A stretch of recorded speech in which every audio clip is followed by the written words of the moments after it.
This week on the show, we are interviewing a unicorn. We'll cover FreeNAS 11.0, which is out, and people should look at that one. And we'll also show you how to run Nextcloud in a FreeBSD jail, which is a common setup people might want to use. And another thing is we're going to talk a little bit about the connection between oil changes and software patches. If you want to know what's that all about, then you should watch this episode of BSD Now.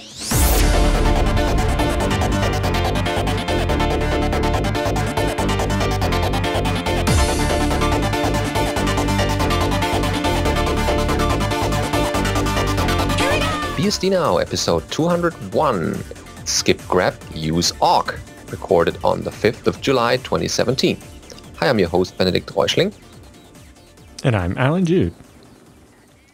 And another week, we're still a little bit groggy from celebrating the 200th episode. No, not really, but it was a celebration nonetheless.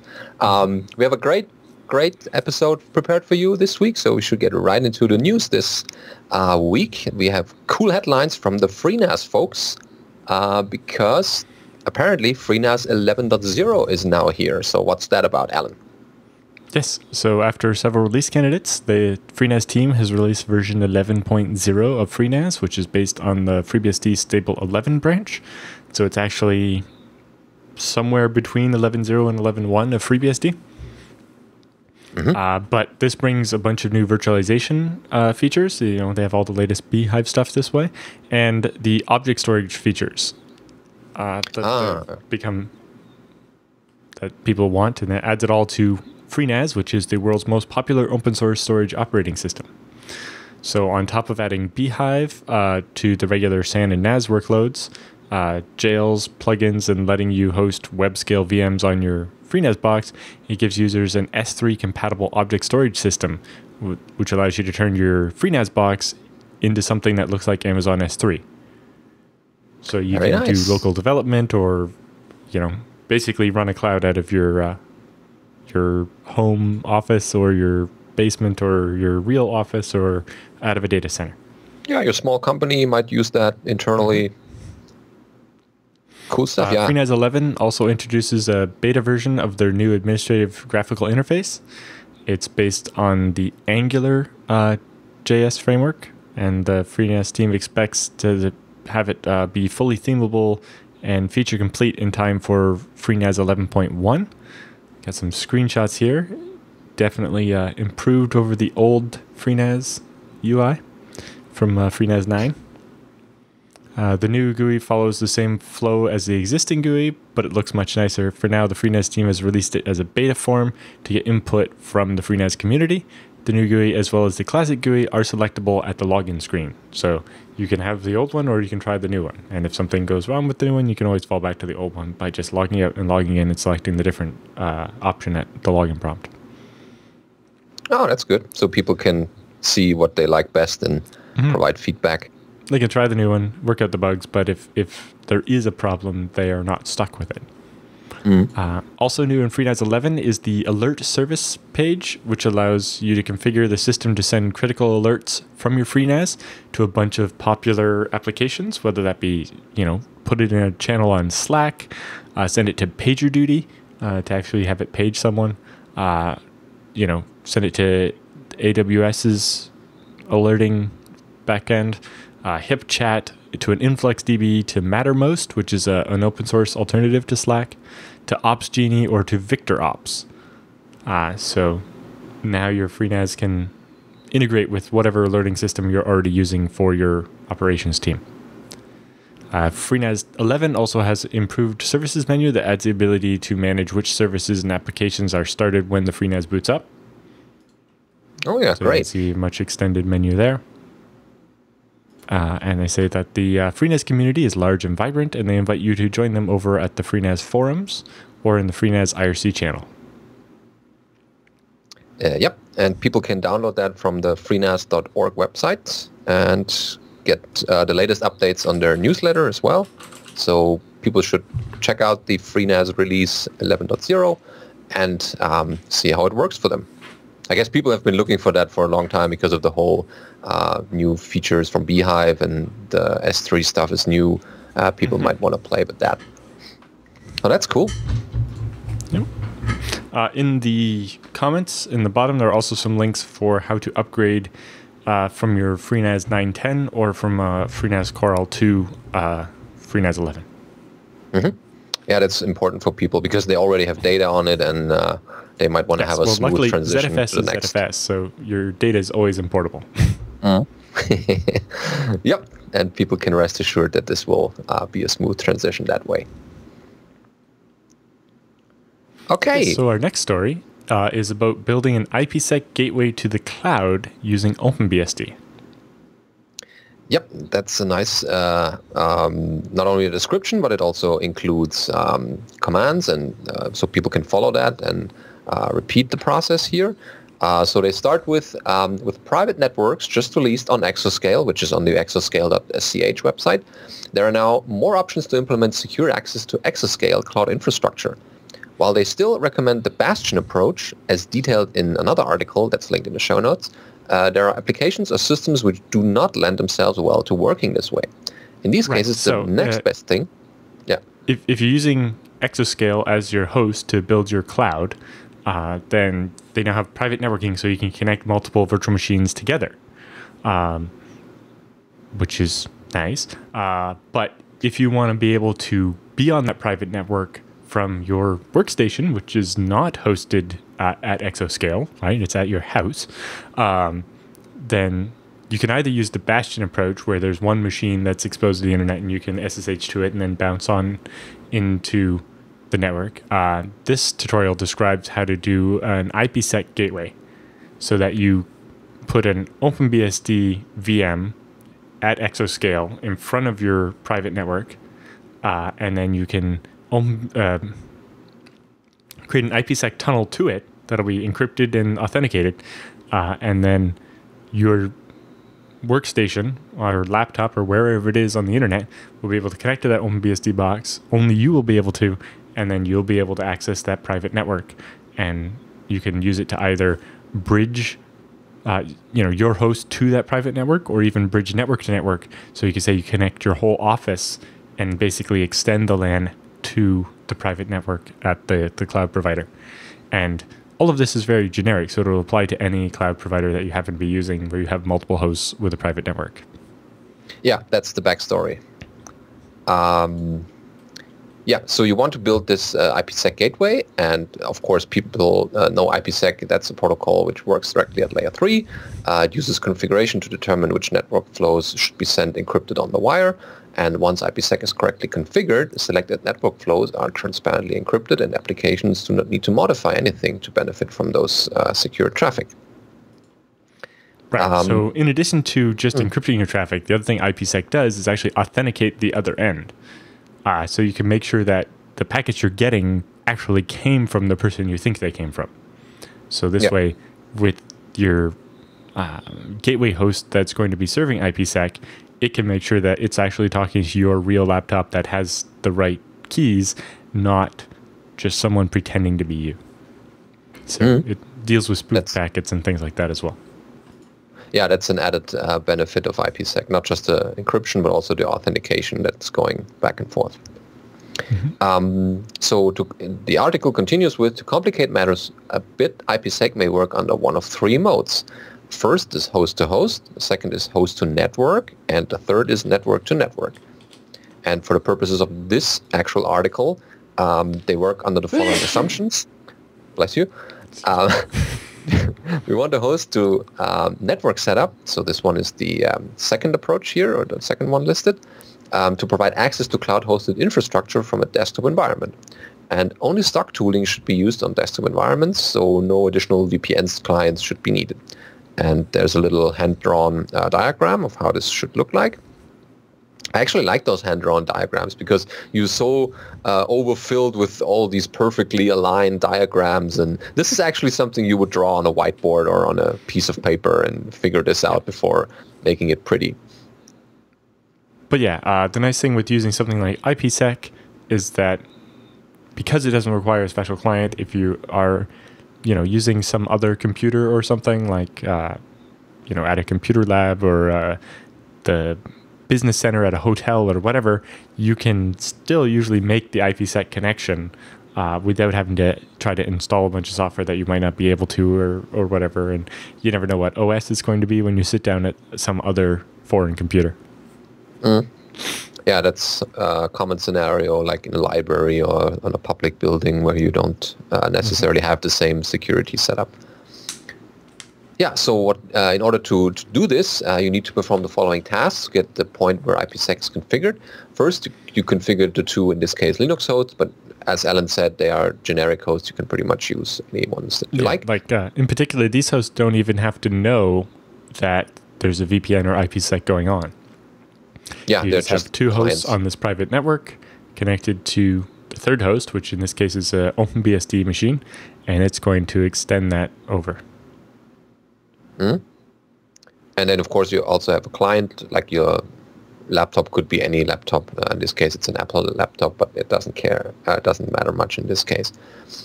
Yeah, as Alan said, there's no additional software needed for the client, and they will configure the L2 TP IPsec Gateway. And in this case, this article will use OpenBSD as the operating system to implement the actual gateway, so you have the added security of OpenBSD on top of that. So it first starts off with creating the machine. So so they have them named IPsec 01 as the gateway, so people can remember that easily. And Web 1 is the first Linux host in this case, and Web 2 is the second one. And then you go on with the security group configuration. And so there are 3 security groups in this one. The first is the default, which will only allow the inbound SSH, because SSH is encrypted anyway by default. This is basically your basic traffic that you go send back and forth. Then there's the web traffic, which will allow TCP ports 80 and 443 for Web 1 and Web 2. And the IPsec is third and should allow the ESP, the encapsulated security protocol headers, as well as UDP ports 500 and 4500 for IPsec 01. These are the standard ports for the IPsec protocols, I guess. Yeah, I have to look that up, but these are the familiar ones that I recognize here. Next up is configuring the private networks on all the hosts, and they provide instructions on how to do this. Basically, on the Linux host, you edit your etc network interfaces file and add an entry for your extra devices, the ENS7 in this case, and provide the static IP address for one of the hosts. This do basically the same on Web 2 with a different address. So the first one, Web 1 is using 127.16.01/24, and Web 2 is 172.16.0.2/24. And on the IPsec 01 machine, this one should be removed because, the settings need to be set on the machine, on the interfaces, and then you pretty much put that INET information into etc hostname .bio01. Bio1. This is the actual interface card, I guess, or the virtual interface for the encryption. It's the name of the virtual interface, yeah. Yeah. And then you start your network fresh, and you have those IP addresses configured. And then you do some basic pings to check whether everything works, so they can see and reach each other. And next up is the SSH agent forwarding provided, so that they have the possibility to SSH to 172.16.1 and 172.16.0.2. And next up is the configuring the IPsec gateway. We don't need to go through every bit of it. Yeah. But basically after this, it walks you through configuring the L2 TP tunnel, how to actually configure the IPsec daemon on OpenBSD, how to set up NAT so that the traffic will be from the VPN will be NATed into the subnet for the private network, how to enable the services, including IPsec, ISA-K, PMD, that's the IKE daemon that does the key exchanging, and the NPPPD, which is the L2TP service, and shows how to configure all of that. And then they have a walkthrough with screenshots of setting up the L2TP tunnel on a Mac, which is just an example. The process on Windows is about the same, but it kind of gives you an idea of what the information that'll be asked for is and how to enter it. And you can create your secure tunnel, and then you will be able to ping from your laptop into the private interface of those machines in the cloud. Yep. And it's also easily extendable. If you have web.3 added to later on in a little while, maybe, then you just extend this and follow the naming scheme. You won't have to do anything additional. The new host will just be part of that subnet, and it's already natted, so it's ready to go. Mm-hmm. Yeah, so it's secure, and people want to check that out and see whether they can set up a similar setup to have a secure connection when they're on the road or somewhere else where they don't have their home network. Yeah. An interesting example will be combining it with the next post that we have here, which is running Nextcloud in a jail on FreeBSD. Now, in this case, they're running it at their house, but you can easily run it at your favorite cloud provider, and maybe you decide that it should only be accessible via this VPN so that it's not actually exposed everywhere, or some mix of both.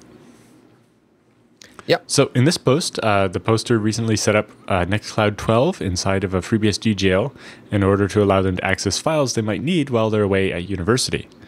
I figured this would be an optimal solution for files that I might need access to unexpectedly on computers where I'm not in complete control, like, say, in the computer lab at a university.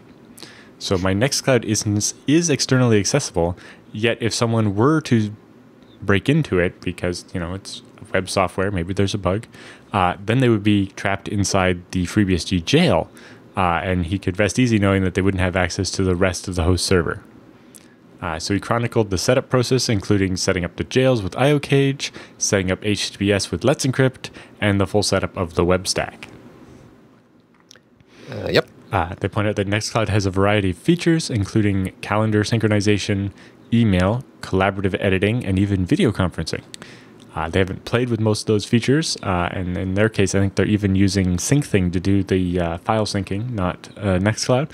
But this is a convenient web interface where they can access individual files they might have not known they needed until they were away at university. And this way they can access their home server and get access to those files in a way that doesn't require a client that might not be installed on the random machine that they sit down at the university. You might not have an SSH client or an SFTP client or something. And so just being able to use just a web browser really makes that easier. So they walk through the setup of MariaDB, PHP 7, and Apache 2.4.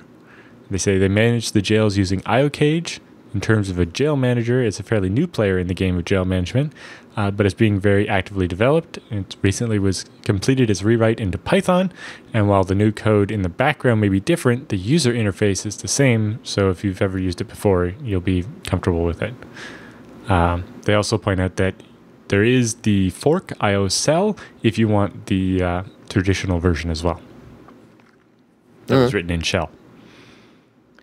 So we talk a little bit about the setup of the security and how that it's in the DMZ part of their network that's isolated and won't have access to their LAN. So if someone does break into that jail, they won't keep going. Yeah, they're isolated in that and will never be able to access the host machine. It's a very comprehensive and detailed, so they have provided index at the beginning so people can jump into a specific section where they know which part they want to configure at this point. And of course, you can also run different software. You don't have to stick to MySQL or MariaDB. I guess Postgres also works with the Nextcloud. But in general, it's I don't know that Postgres actually... I don't know that Nextcloud has a driver for Postgres. Oh, okay. I thought they had... I don't know. Anyway, so people can pretty much follow it from the beginning by creating the jail and find all the information and commands they need to issue on their own command line to follow that. And they also included ZFS setup, which is great with IOCage.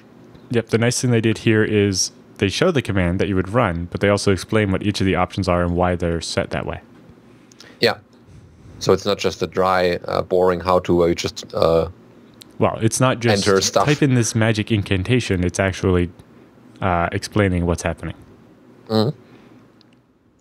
Yep, and then you pretty much install the Nextcloud stuff on top of that jail or inside the jail, and then you do some extra security with SSL. Of course, the Let's Encrypt is used, which is pretty popular.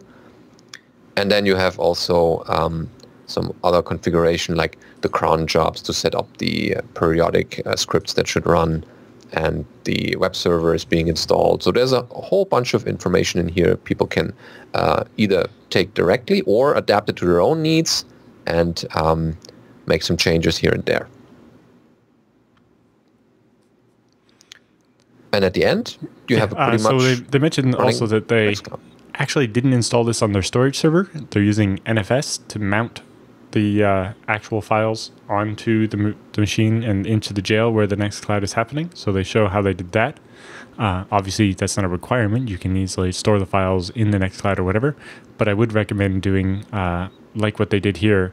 They made a separate ZFS dataset for the database and delegated it into the jail and did the settings to, set the record size to match the page size in the database and so on.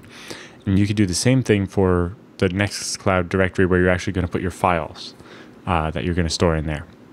Yeah, that's nicely separated performance-wise, and also you can have extra snapshots of just the database or a different snapshot schedule of the Nextcloud instance or the jail in general. So there's a whole new way of flexibility being opened by using ZFS for this. Yeah, and it also just means that you could easily replicate just the files from the Nextcloud jail and not the other stuff, which makes it nice. And yes, if you snapshot the jail and the Nextcloud application separate from the data, it means you can roll back to an older version of Nextcloud without rolling back the files you've stored in the Nextcloud. Yeah. Probably what you want to do. It's the same reason why we separate your home directory from the operating system when we do ZFS boot environments, so that if you roll back to the boot environment from a week ago, you don't lose the changes in your home directory from the last week. Yeah, you don't want to have that. Yeah, this way is more clever and thought out how to separate the different components of the whole setup here. But all the different bits are explained in detail here. They even go so far as to set up a Redis for a database cache, and all the bits of configuring Apache are in here as well. Whatever it is that you need, you can walk through this and it'll show you how to do it. They even configure which file types have automatic previews in Nextcloud, so that your image files will automatically have previews generated, and as well as markdown files and so on. Mm-hmm. Yeah, some comfort here for people who are using that. Or you can also not only use it for yourself, you can open that Nextcloud instance to members of family or any other people who don't want to run this on some cloud server somewhere, but trust you that you are the sysadmin for this, and they want to store their own files there, so they can use that same service in the jail just as like you did. Yeah, this is cool.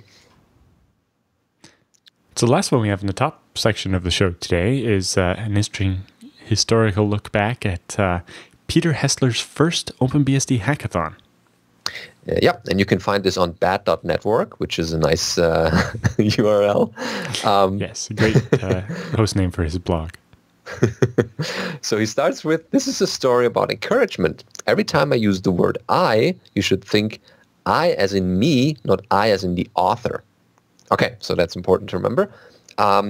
He begins with, in 2003, I was invited to my first OpenBSD hackathon, and there's a link to the gift to that one. So the OpenBSD hackathons each have their own little image or title graphics, so to set the theme for the hackathon itself. And way before I was into networking, I was porting software to my favorite OS. Specifically, I was porting games. At this time, porters weren't really considered doing real work. We weren't writing software from scratch. We couldn't say, this code is crap, let's do it correctly. We were taking software that someone else wrote and massaging it to run on OpenBSD. If we were lucky, our patches would be accepted on the upstream project so that the next update would be easier. But still, the other porters were friendly and we worked together to solve important problems. So on the first night, most of the hackathon attendees ended up on the bar for food and beer, and Peter Hessler is sitting next to Theodor Rath, the founder of OpenBSD. At some point during the evening, he's telling him about all of these crazy ideas he has about randomizing libraries and protections that can be done in ld.so. LD is .so is the part of the OS that loads the libraries your programs need. It's kind of important. Yeah, it is. So Theo is encouraging him to help implement some of these ideas. And at some points, he tells Theo, I'm just a porter. I don't know C. Oh, that sounds familiar from some other people I talked to. Yeah. So Theo responds with, it isn't hard. I'll have Dale Rahn show you how ld.so works, and you can do it. It was hoping that all of this would be forgotten by the next day, but sure enough, Dale comes by. Hey, are you Peter? Theo wanted me to show you how ld.so works. Dale spends an hour or two showing me how this works, the code structure, and how to recover in case of failure. So I guess at this point, Peter was already in trouble. Mm-hmm. Okay. So he continues with, at first I had lots of failures. Of course, yeah, as a beginner, there's no perfect start. Then more failures, and even more failures. Once I broke my machine so badly, I had to reinstall it.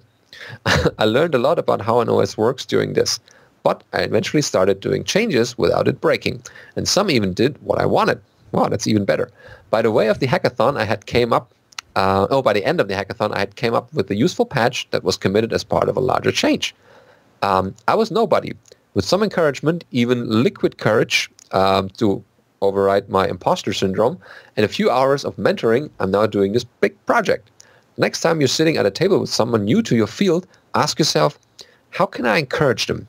You might just make the world better. Thank you, Dale, and thank you, Theo. Wow, this is a great story. Mm-hmm. It kind of highlights some of the important bits is that everyone has to start somewhere. Nobody's born knowing how to write code. It's something you learn. Yeah. And you often learn better when you have someone helping you. There's the hardware. Yeah, there's the hardware, and there's the sittings down with someone or having a mentor tell you over email what to do and what to avoid.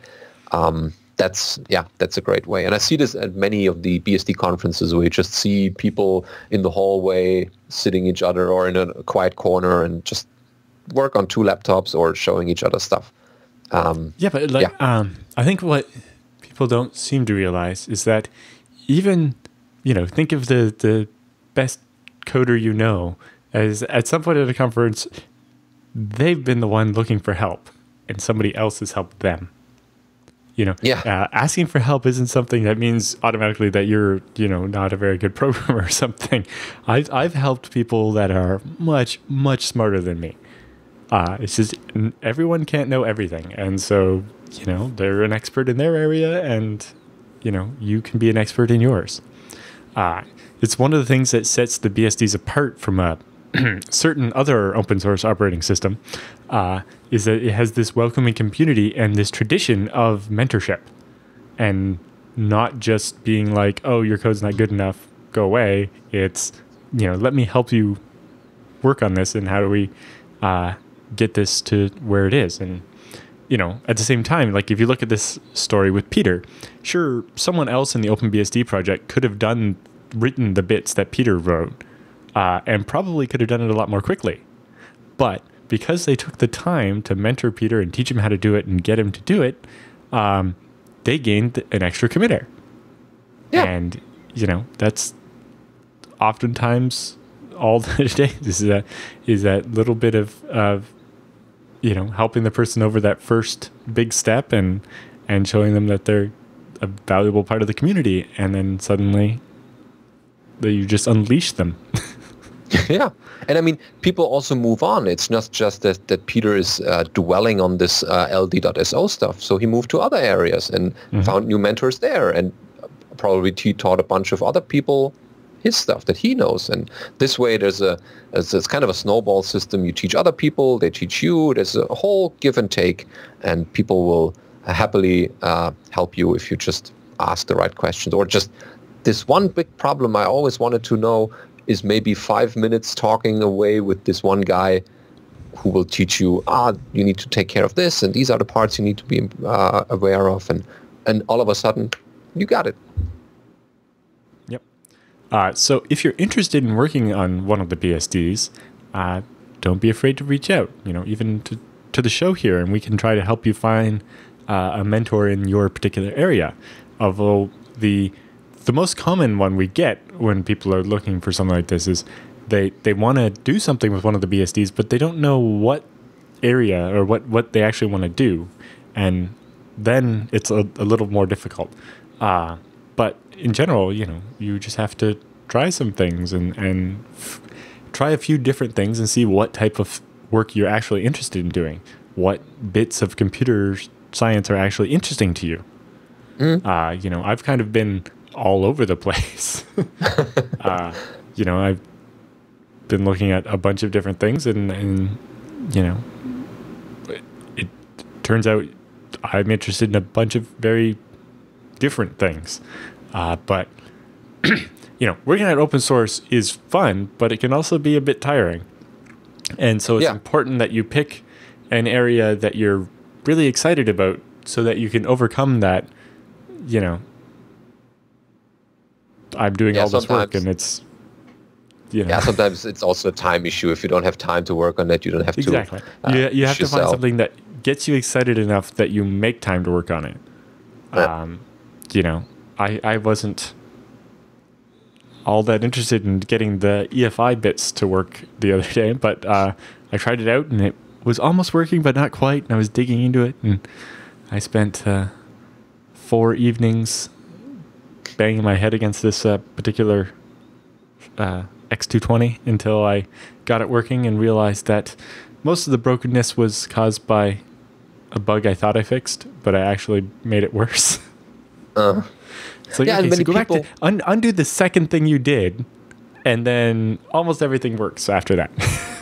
Yeah, and there are so many people who are just consuming that. You think, this is just a small meaningless patch. No, a lot of people are consuming that by using the operating system and updating it, and they say suddenly, this is fixed now, or the bug doesn't appear anymore.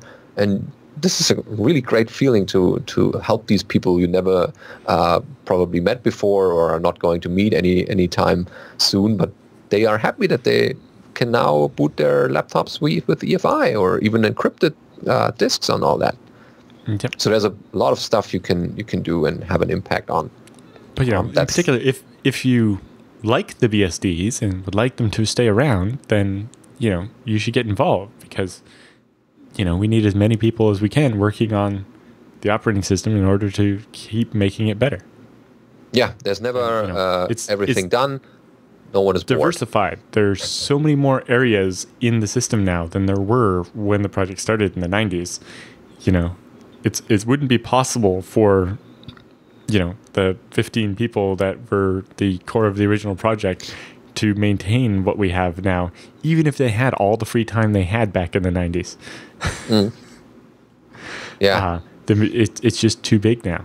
And so we need more people. And so hopefully this story can help turn a bunch of these people who are like, well, I'm not a porter, or I'm just a porter, I don't know C, or I only write docs, or, I don't have a commitment. It's like, well, we can fix that. Yeah. The only thing we can't fix is you not being interested. Yeah, that's your motivation. If you're interested and willing to learn and willing to do the work, we can fix all the other problems. Yeah. Yeah, that's a nice closing to that section here.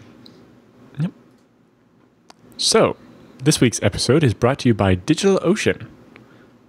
So, if you were reading our previous couple of tutorials we walked through, like how to set up an OpenBSD gateway with IPSec to the private network of your cloud, it's like, well, if you spin up your droplets at DigitalOcean, they come with private networking.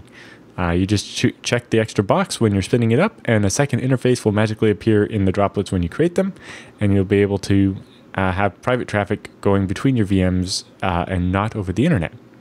And so you could actually configure some of your VMs to not be on the internet. So if you were, say, going to set up a Nextcloud on DigitalOcean, where you could also use the block storage to store the bulk data in your Nextcloud on the on a Z pool on the block storage, you could also put the database on a separate VM that could only be accessed over the private network from the first VM. Because if you get the cheap $5 ones, it's only going to have 512 megs of RAM. Maybe you've got a really busy database, and you can have a second one for $5, and then have those two be separate or you can pay $10 and get one bigger instance, whatever mix you want to have. But you can separate things into separate droplets if you want, and use private networking to connect them. Mm-hmm. And if it's too tedious for you to set up some of the more complicated applications you never get right, they have pre-built applications now. So you can select one that you might want to always run but never had the time or the will to configure. Like there's Drupal, there's Joomla, there's GitLab. So you pretty much have to click just from their pre-selected applications, and it will be installed in your droplet, and you can use it right away. Yep. So head over to DigitalOcean.com and sign up. And when you do, enter the coupon code FreeBSD Now. That's FreeBSD Now, all one word, lowercase. And they'll add a $10 credit into your account. And so after you spin up your first droplet or whatever, you'll be able to keep it running for 2 extra months for free, just on us.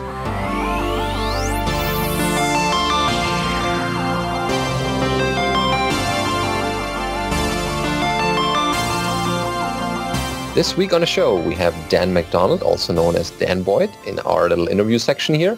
And welcome to the show, Dan. Glad to have you Hi here. There. Yeah, thanks for having me, and congratulations on 200 episodes of BSD Now. That's some achievement. Yeah, thank you. Alan did most of the work for that. I was just joining in at the last minute or so. But yeah, it's been a ride. It's quite some achievement, yeah. Mm-hmm. It is, and I got to say, it's one of my. I watch quite a lot of podcasts on technology related, and I think this is certainly one of my favourites, if not my favourite tech podcasts. So yeah, congrats, keep up the great work. Yeah, we will. So let's turn to you. Tell us a little bit about yourself. How did you get started with Unix-like operating systems? Well. The Unixes, that stuff didn't really come in until about 96 fully, but I've been trying to think, and I'm not sure when the first time I used a computer was.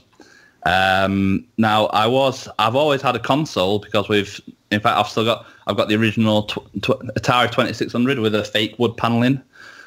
I've still got that. It's in storage at the moment, so I don't play it too much at the moment, but I couldn't get rid of it. Anyway, I had that from birth, basically, and it wasn't about in 1989 I got the Commodore 64, and I think that same year one of my friends got an Amiga. He got an Amiga 500 for Christmas, which was obviously like vastly superior, but I was still quite happy with my Commodore 64. It was it was a good machine. I had some good games. I was mainly a gamer, but I knew there was something beyond that there was much more powerful machines out there.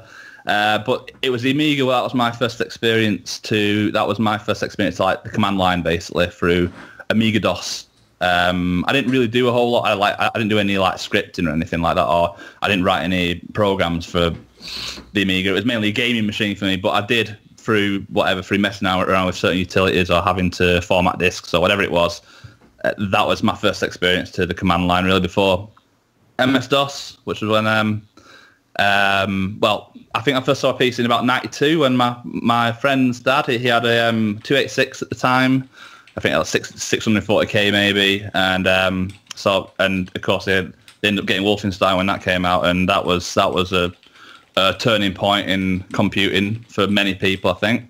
Then the year after that, of course, it was Doom, and when I saw Doom, it wasn't an option anymore. I had to buy a PC. That was push me over the edge. And it was only it was a compact 386 SX20, I think. It had 4 megabyte of RAM, 40 megabyte hard drive, and that was running like MS-DOS 5, and Windows 3.1 and stuff. And it was, but you could just about play Doom. You could just about get it doing that. So, and then that was, of course, just before the Windows 95, and then in 96 was when I really started. When I became a Linux user and started to learn Unix. That was Slackware 3.1 was the first distribution I think I installed.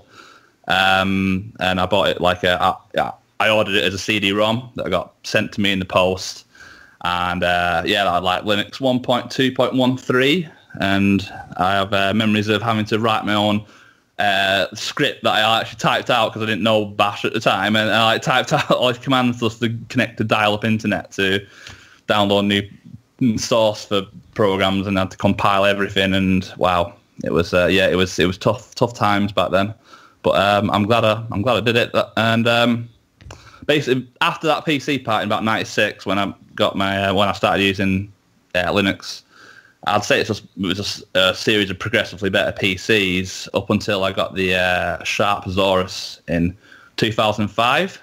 I actually convinced my dad. I talked him into getting one because I thought, he wanted something better than his Cyan. He had a Cyan PDA, and he wanted something a bit, a bit more capable. And so I told him about the Sharp Zorus, and he got one of them. I think I used it much more than he did at the end, sort of thing. But it was a great hacking device because I started using it again like about 2 years ago when I got Arch Linux installed on it, and you can run all various BSD operating systems on it. And it's only got 64 megabyte of RAM, which is obviously quite limiting. For some people, that's enough. Yeah, you can run an SSH session on it, and SSH, I can say that. And you can run Vim, and you can run all your terminal utilities from it. It's a great little pocket shell thing. It's much better than using a phone because you've got a small keyboard integrated in there that's all right for pecking away at. So that was it. And so today we'll bring it up to date now because I've always been aware of FreeBSD whilst I've been using Linux, but it's only in the last couple of years that I've actually started using it full time. So I think at home on my home server, I built my own little fanless. It's only a low power thing. It's like a Celeron CPU, but it's got I've got two Samsung 850s, 850 Pro SSDs for my data pool. That's in like a mirror config sort of thing, and I've got another a couple of 4 terabyte Samsung drives that are in a mirrored data pool sort of thing. And it's silent, it's fanless. It only cost me a few £100. It's all compatible with FreeBSD. It's a great little FreeBSD NAS. The only thing at the moment is I can't get accelerated video. The Intel graphics chip is a bit too new for the FreeBSD drives at the moment. So I can get X, I can get image out of X, but no video really. I can't do that. Oh yeah, and then on my laptop I've got a System 76 Gazelle Pro i7, and that's dual booting TrueOS and Arch Linux. Ah, okay. Yeah, this has been a popular option for people recently. The Galagos. Well, the Gazelle's different. The Gazelle. It's like I would love to get a Galago. That was they are this slick looking machine, and I can't wait to have a go on one.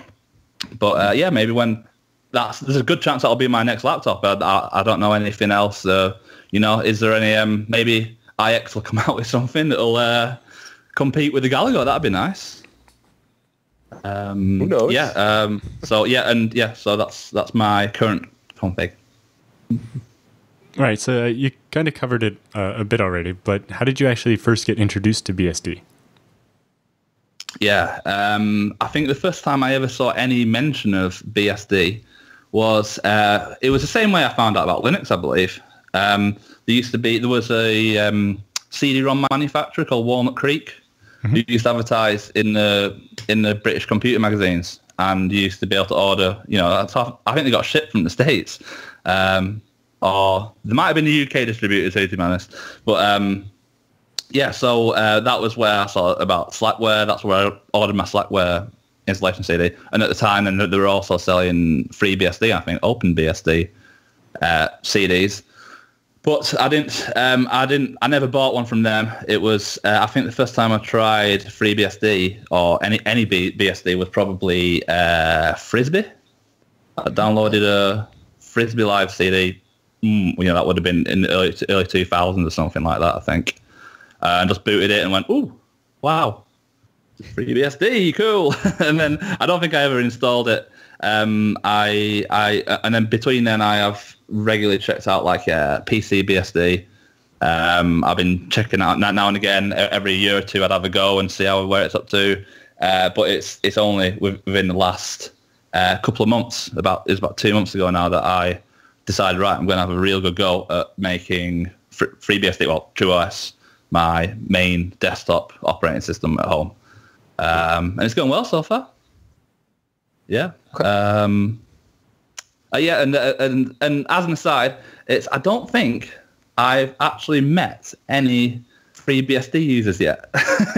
I've met other people in real life who use Linux, and I know these FreeBSD users are out there because I talked to you guys. I talked to other FreeBSD users online, and a data center I worked out there was a few FreeBSD servers there, but I don't think I ever met the admins. But yeah, just as a side, there's still not very many of us. We're still quite a rare breed. Yeah, well, I mean, user groups are popping up, but in some areas it's still not many people that are aware of that system or even meeting on a regular basis. Yeah, I think of course with lots of people are using it, while I don't know they're using it with a PS4 and Netflix, so they're essentially FreeBSD users in a way, aren't they, sort of thing? So everywhere, yeah. So it even seems some of the people actually using it as a server and so on are just don't make a big deal out of that, and so in a way, it's not a lot of techie types aren't very. Linux users are kind of like vegans, where it's very important that they tell you about it. It's I don't know. It's like I would say like Mac users are the most religious about their computing hardware. Personally, that's just my opinion. Right. I mean, maybe that's dying off now a bit. Maybe maybe a lot of the zest is gone. But I think it's the Linux people that are more worried about what you're using. Right? Mac users are like, you'll never take away my Mac. But a Linux user is, I'm going to make you use Linux. I'm guilty of having done that in the past, for sure, definitely. But in my defence, most of them have stuck with it and they've appreciated it and they've like, I actually prefer the Windows or the Mac. So I've had a pretty good success rate. But yeah, I am bothered what people are running. But I try not to make a fuss. You've got to let it be. If they want to run Windows, that's their. Let them deal with it. Just as long as, I mean, if you've made them aware that there are better alternatives out there, you've done your bit. Right. So speaking of open source projects, you seem to have been involved with some of them. Which ones are you currently most interested in? Yeah. Well, apart from, I mean, of course, we already know FreeBSD and TrueOS. I've already talked about them, but of the free and open source operating systems, I'm also quite interested in Haiku. Have either of you ever tried Haiku? No, I don't think so. No. Well, it's an open source re-implementation of BOS. I don't know if you remember BOS. It was like from the early 90s, and it was one of the Apple engineers. He left Apple and he formed this company, and so it's POSIX. It's POSIX compatible, and so you've got all your standard Unix. You've got all your Unix favorites on the command line. You've got SSH server, but it's got its own. It doesn't use X. It's got its own display server, and it's got its own windowing environment and utilities that have been recreated from BOS, and it is lightning fast. Right, you can actually install it off a USB 2, 4 gigabyte USB 2 thumb drive, whatever that you get for 5p. You can install it faster than you can boot it. It installs in literally about 10 seconds.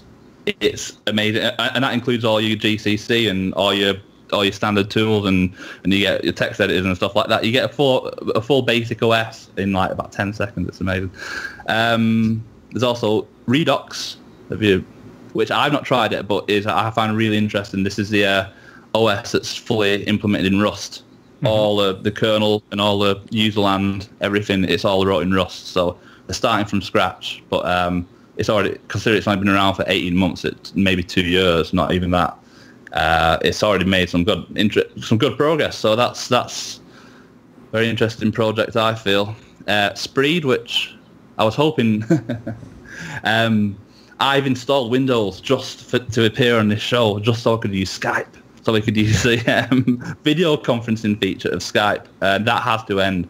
We have to stop these people having to use Skype to do these podcasts and stuff. We have to have something that's as stable, as reliable.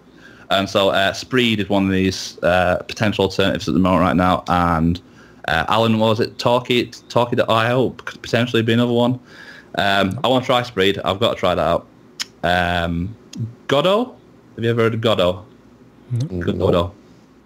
It's essentially the open source equivalent to, say, the Unity engine. So it's for implementing modern games, 2D and 3D games. It's got its own scripting language. It's kind of Python-esque, but it just makes it as easy as they can to for people to create modern, professional-looking games with open source tools. And that's got a new version. That's currently at 2.2 something. It's got version 3, like the alpha version, should be out any day soon. And version 3's got a lot of big improvements, like version 2 only offered for supports OpenGLES 2. This has got OpenGLES 3, so you get much more advanced graphics. And you can add all libraries in it, and you can import C libraries and things like that. It's got some major improvements in this version 3, so that's going to be exciting. I'll do a few more. The ones that you actually worked on? Oh, all right. It's like, no, I've not. We'll do some of them because, Okay, so my most recent thing that I've released that I'm quite proud of is called Shakti. And it's a persistent image viewer. Now, could anyone guess at how many image viewing programs there are out there? I mean, there's thousands, aren't there? There's absolute for all different platforms. And I must have tried at least 30 Linux, FreeBSD, X image viewers. And none of them worked how I wanted it to. And so I wrote to the best ones, the ones that I thought were most promising, the ones that came closest to fitting my requirements, and they all like turned down. They all said, no, I'm not really into that idea. Don't really agree. Anyway, so what it was, the whole theory behind this and the reason behind me creating Shakti was I believe that when you close an image window, you might have zoomed it in, you might have panned it, you might have rotated it, whatever. But when you open it again, that same image file, it should restore as it was before. This seems like a really simple concept to me. And no image viewer was doing that. So I created it. And so it's like, it just has a little local SQLite database sort of thing that it stores the settings into. So it doesn't change the image at all. It's like lossless, if you want to say. And that's basically all it does. It's just a very simple, lightweight image viewer that, like for me, one of the main use cases that I have for it is with sheet music. When you get sheet music, it's sometimes being a big book, like hundreds of pages, which when you're trying to stick that on, it's hard to prop it open just so you can see it. And so I'd end up scanning it, and then I'd have it displayed I'd either print it out then, or I'd have it on my laptop screen.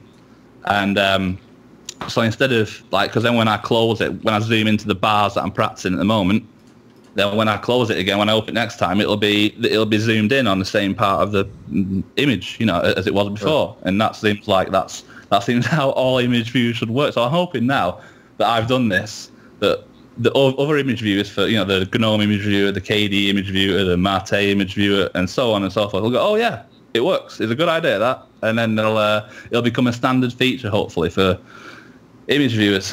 Yeah, why not? Yeah, you could put that into package source or in FreeBSD ports, because we have no port for that one yet. No. Yes, that's it. I should do. I've already packaged it for Arch, so I'm sure it'd be a similar amount of effort. It's like one Python file. You just copy it into your path somewhere, and then you're done. basically. So yeah. So the other thing you had mentioned working on was the Arch Linux Easy ZFS installer. And yes, your work on that is what led you to switching to FreeBSD. You want to tell us a little bit about that story? Yeah. Okay. So there was a guide on. Now I think one of the best sources of Unix information on the internet, I feel, is the Arch wiki. And there's a FreeBSD wiki and a Gen 2 wiki. I think they're like the three best sort of thing. But so the Arch wiki had this huge guide on how the steps that required to, if you wanted to install Arch Linux onto ZFS with ZFS root, so you were all ZFS, so you weren't, and it wasn't quite working, the guide, when I found it. I had to make a lot of modifications and update this, change that, and I tweaked quite a lot. But then by the time I'd updated the guide and I could do this, and this is after practicing, and and it could probably take about half an hour, maybe an hour, but it still that's too long. You don't want to be spending an hour or two typing in 50 commands to set up all your pools and create the data sets and blah, blah, blah. And there was a lot of work. And also before that, you had to remaster the Arch installer to include the ZFS kernel module so that you could, create and mount ZFS pools, etc. So that was another obstacle.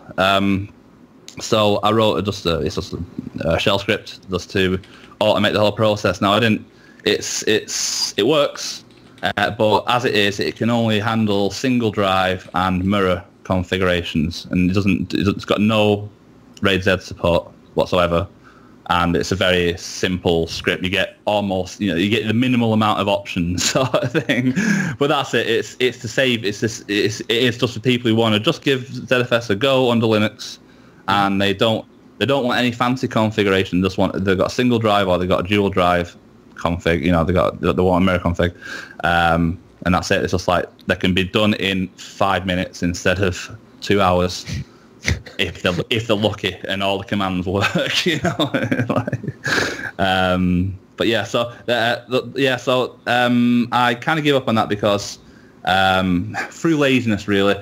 It's really for it to approach FreeBSD's level of support for ZFS, it would require the grub for Linux and grub in like Arch or whichever distro you're using it in get updated so that it supports boot environments, because that's one of the key features for me. And I was going to have to write that myself pretty much, and then try and talk them into including it into their packages, which don't, for these distros that don't include ZFS support by default anyway. So it was going to be a bit of a hard sell. Yeah, and then until recently, there hadn't been a modern release of grub. They have the code up on GitHub, and there are lots of commits and new features going in, but there had never been a release. And so each distro just picked a random Git revision that was current at the time they decided to start building their packages or whatever. And so you ended up with every different distro having a different random version of grub and not actually being able to say, if you have grub at least this version, this feature will work. Yeah. I think it was only about a month ago, not even that, maybe 2 or 3 weeks ago, when the grub finally did a release after about 5 or 10 years, or it was a long time on it since the last release. So I can. It's a lot easier if I really care about ZFS so much, and I do. I think it's a must-have feature for a modern, for a stable, reliable file system for a server. I think it's like a key must-have feature.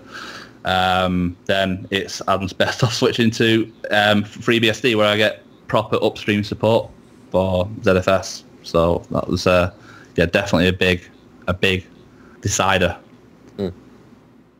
in switching over to TrueOS and FreeBSD. Yeah, that's our next question, actually. What inspired you to recently switch to using TrueOS as your main OS at home? Yeah, definitely. I've already mentioned this a bit briefly in my last question, but boot environments are just a killer feature, I feel. Especially if you're a developer, if you're someone who trashes your computer on a regular basis, if you're testing out a lot of different software, then boot environments are invaluable. and they saved me like hours and hours. But also it was basically, I feel, since I started playing with PCs in the mid-90s, early 90s, and to up until very recently, I don't think there was really much advance in the process of installing an operating system. It was pretty much the same thing. You got a bunch of screens, and you'd have to create partitions or format partitions. You have to make some partitions to install it into, or the installer would do that for you. And then it's only with the recent TrueOS releases that they've introduced boot environment installation. And that for me was like revolutionary. I thought this is the biggest change I have seen in OS installation in 2 decades, because it lets you install new operating systems so you don't have to change any partitions. You just leave your ZFS configuration as it is. They say, oh yeah, I want to install into this pool. Click, and then a few minutes later it's installed. And then if you don't like it, you just delete the boot environment. Or if you do like it, then you keep it. Or you make another snapshot of it so that you can always go back to it how it was when it was working. Exactly. Yeah, and it is. Yeah, so that's one reason. Then snapshots, because to be honest, I've never really given ButterFS a proper go. I've briefly tried it, but I don't trust it because for various good reasons that have come to the surface. But it's like, so snapshots under ZFS, you can go snapshot crazy. You can just, well, obviously we don't want to go crazy, but you can have them and you don't get, they're not massively expensive. You're not getting these huge speed penalties that you do get under ButterFS, and you've got to set it up under LVM to get it under the other Linux file systems, and that's a nightmare. Yeah, I think when we were at the Open Source Data Center conference last year, there was a talk about databases, and they said when they did an LVM snapshot, the write performance of the disk went down by half, and then if you added a second snapshot, then it went down by half again. If you're trying to run a database, don't have any LVM snapshots. Yeah.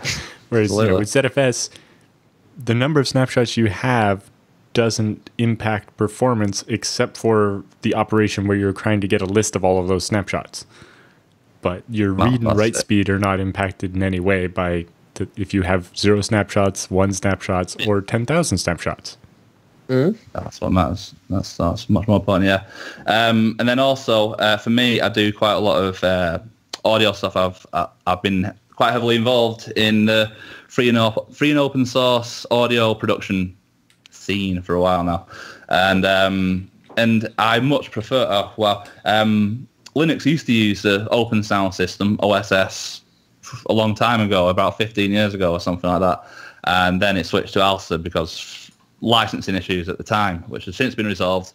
But they switched to ALSA, and it's so honestly, it's so much less hassle.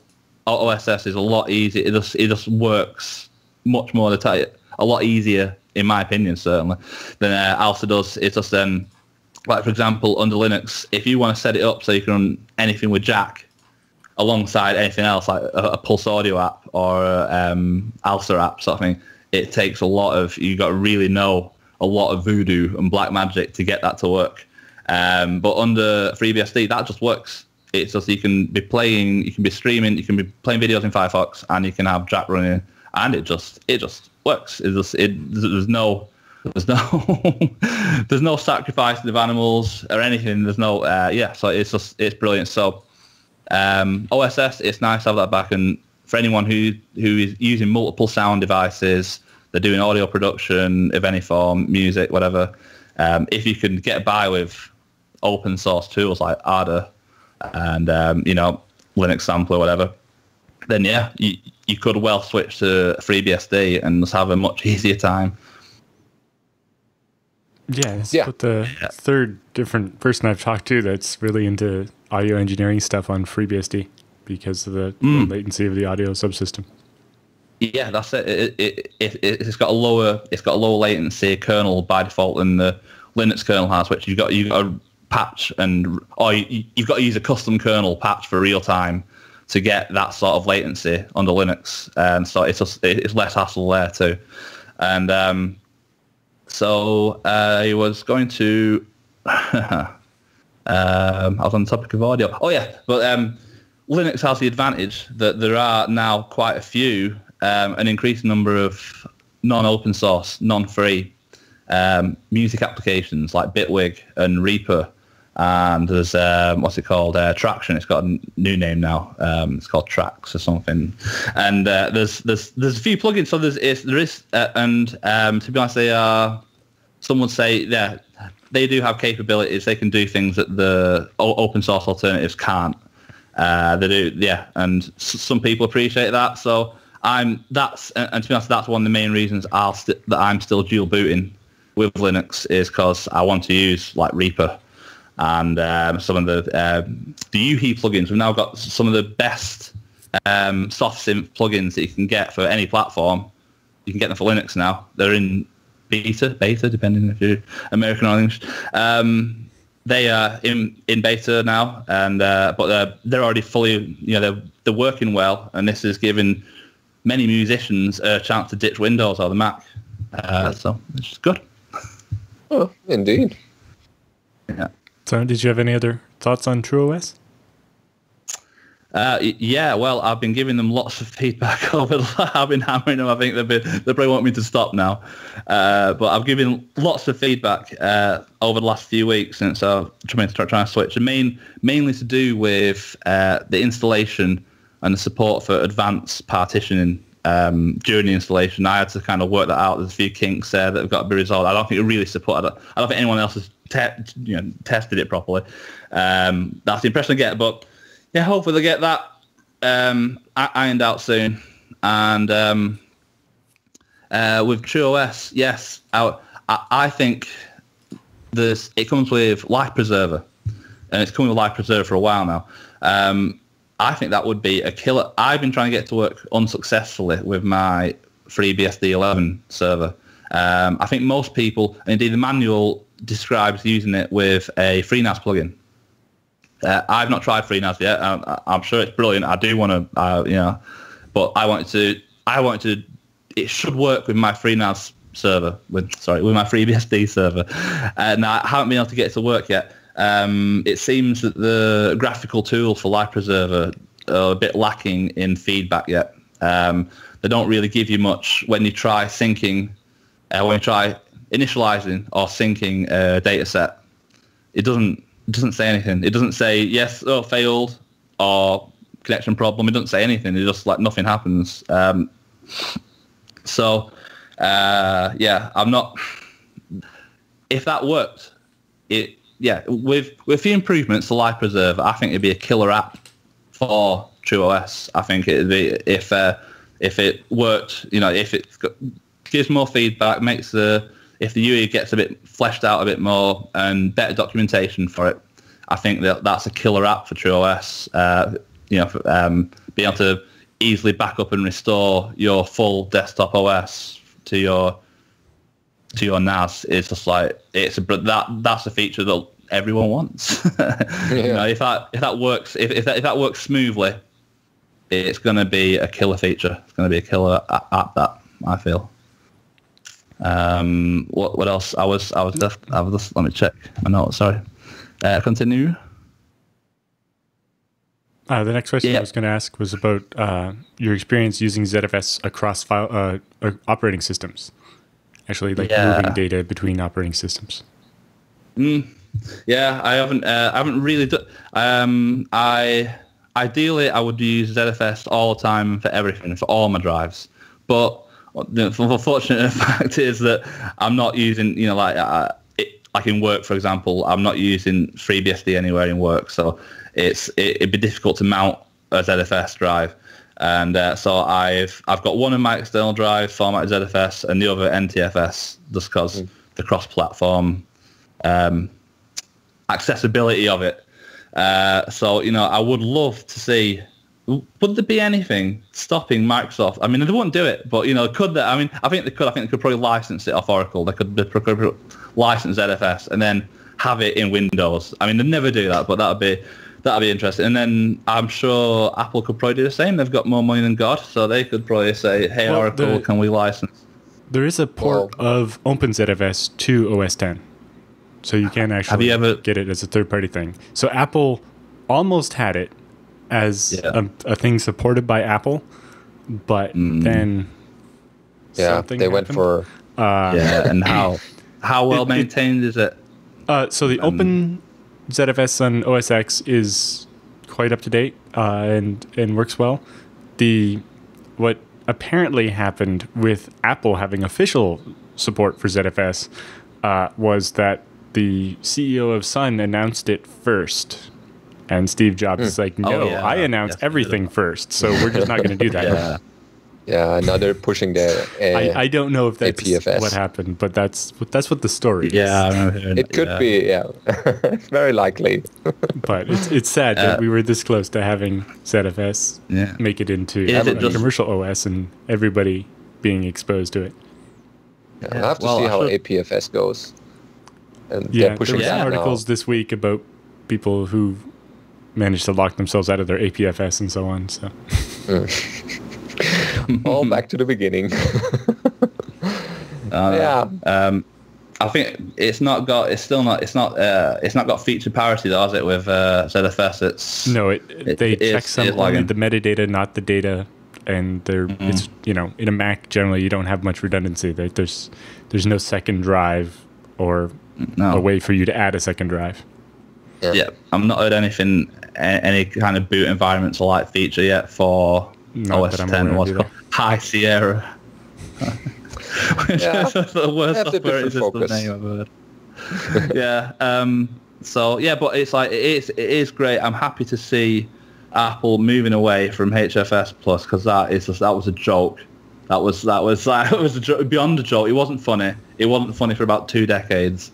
So it's thank you, Apple, for deprecating fucking HFS. That's brilliant. That's some progress has been made. We'll see how this goes. Yeah, it's like, but I'm also on the file system thing. I was also Alan. Would you know UFS versus EXT? If I'm going to be using one of them, why should I use one over the other? If I don't want to use NTFS and ZFS isn't an option, what would you say? It would depend. For compatibility with other things, Linux generally hasn't done a good job of keeping a working UFS driver. But if you're just on BSD, UFS 2 is quite good, and it's definitely more reliable, and it doesn't randomly decide to do an FSCK just because it's been a while. Yeah, that's kind of good. Okay. Yeah, that's no. I was interested to get your opinion on if I'm not using ZFS or NTFS. UFS is what I used for the 10 years before I learned about ZFS. Mm-hmm. Yeah, it's been the standard file system for a while, long time. Mm-hmm. But so in doing our research for the show, we encountered documents from several sources claiming that you hold a special rank and interest as a crypto unicorn. Are you a unicorn? And if so, how did this came to be? Unicorns are around for their powerful magical horns. What magic powers does yours have? Wow. Well, I can't believe you. But now it's like I just can't keep it a secret anymore. It's just everyone knows now. It's like the crypto bit. It's obviously because that's the horn is only actually visible in 5th dimension or above, really. So you're not gonna. That's why it's nothing here now to say. But it's a bit of a long story. It's rather far fetched too. I don't know whether or not you'd believe any of it, but it's a fact. I am Rh negative. It's like practically alien blood. Apparently, this is if you've got this blood, you're not like everyone else in a bit of a it's like we're not of this earth apparently. So, and then McDonald, we're one of the largest clans. We're like one of the primary Scottish clans. We're definitely one of the most famous clans. And the unicorn is the national animal of Scotland.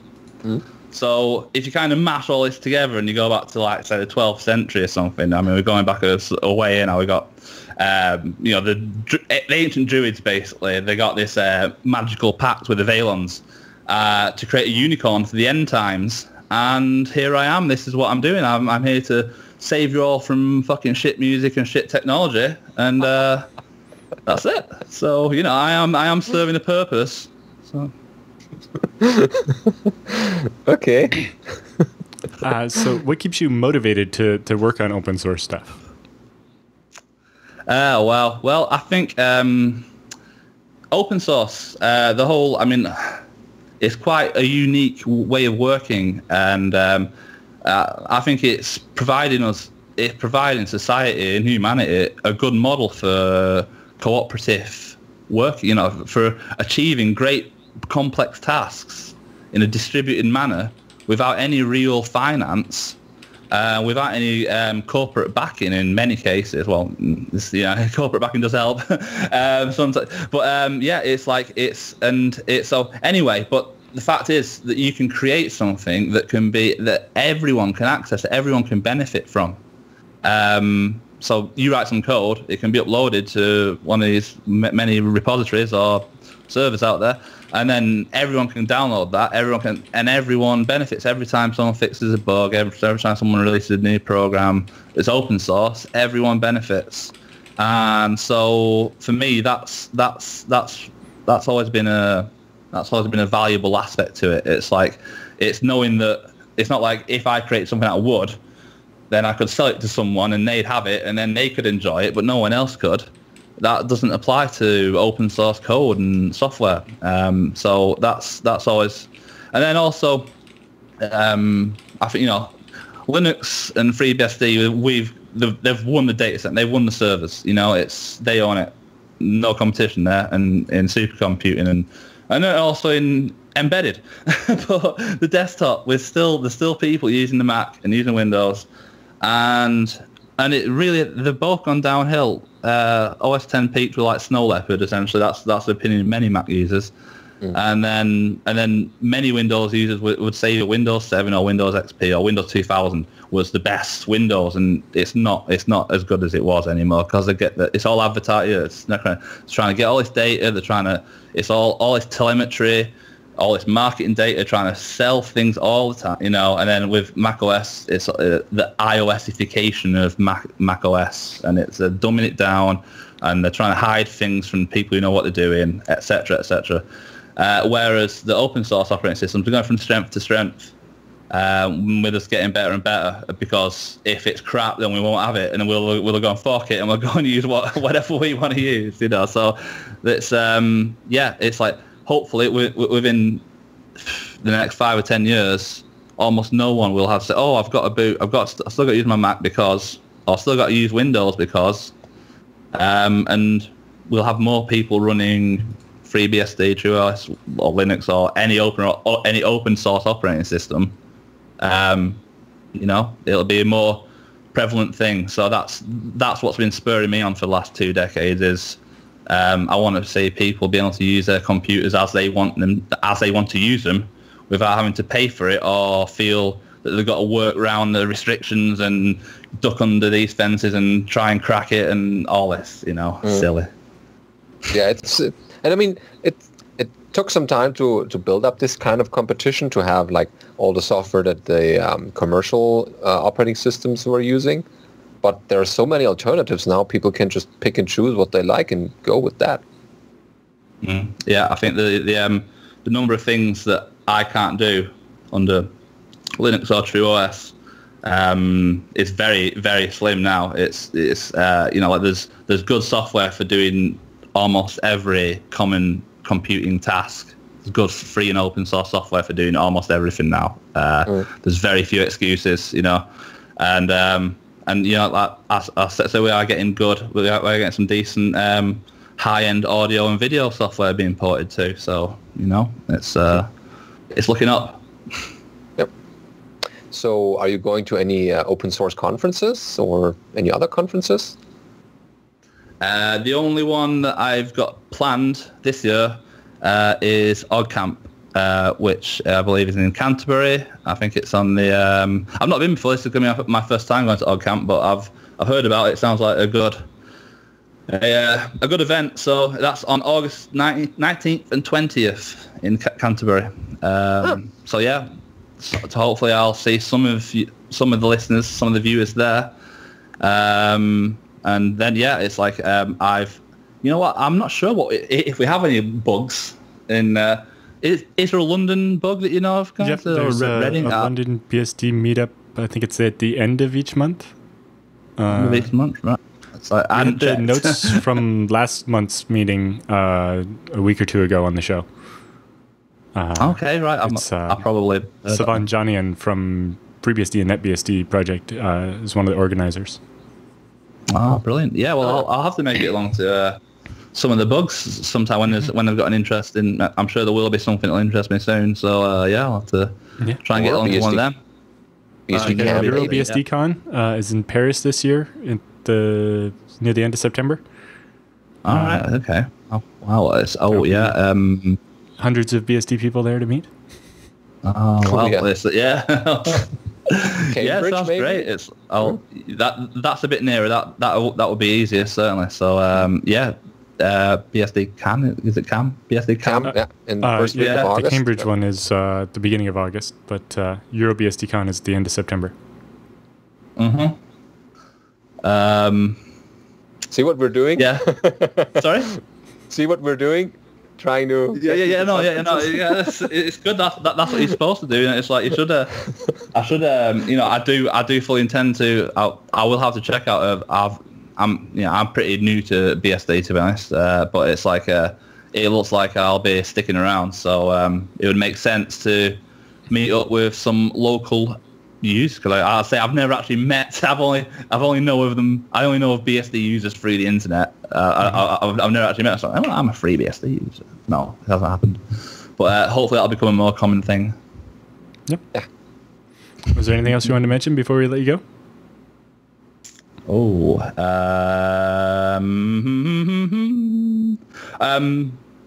we could go through the magical powers of the horn. I think that's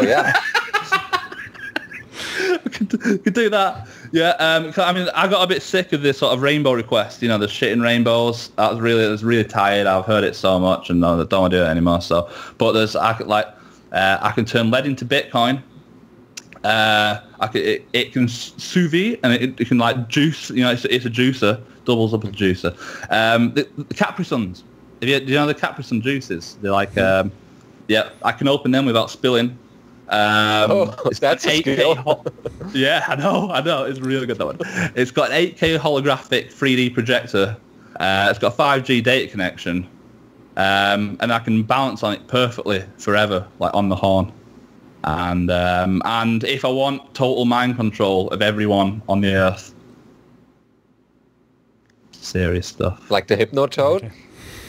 Like, well, yeah, there's like a kind of what I think Tesla was planning on building something similar that was going to be like some mega weapon, and then he got all his funds withdrawn.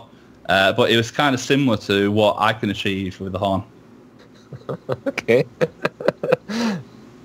Yeah, you can demonstrate that at maybe one of the future conferences. Yeah, one of the BSD meetups. Yeah, go fucking book. We can install FreeBSD on it. We'll get head on the horn. Yeah. Okay. Well, thank you for taking the time to talk to us. Yeah. No, thank you very much for having me, guys. It's been good fun. I'll say this is one of my favourite shows. I hope you have at least another 200.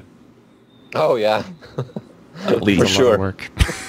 Yeah, 2,000. I want to see that. I'll be back on for 2,000th episode. Okay.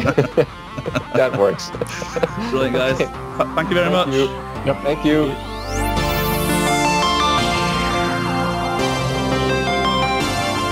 This episode is also sponsored by IX Systems. Go over to ixsystems.com/BSD Now and download the ultimate guide to buying a new server for open source. You should reach out to these people and get in touch with them and explain what it is you want to do with your new hardware.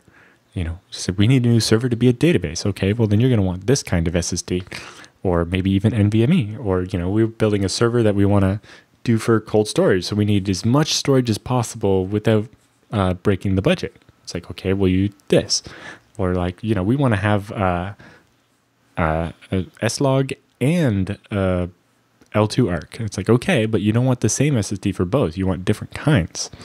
And so they know all the ins and outs of building the right hardware for ZFS.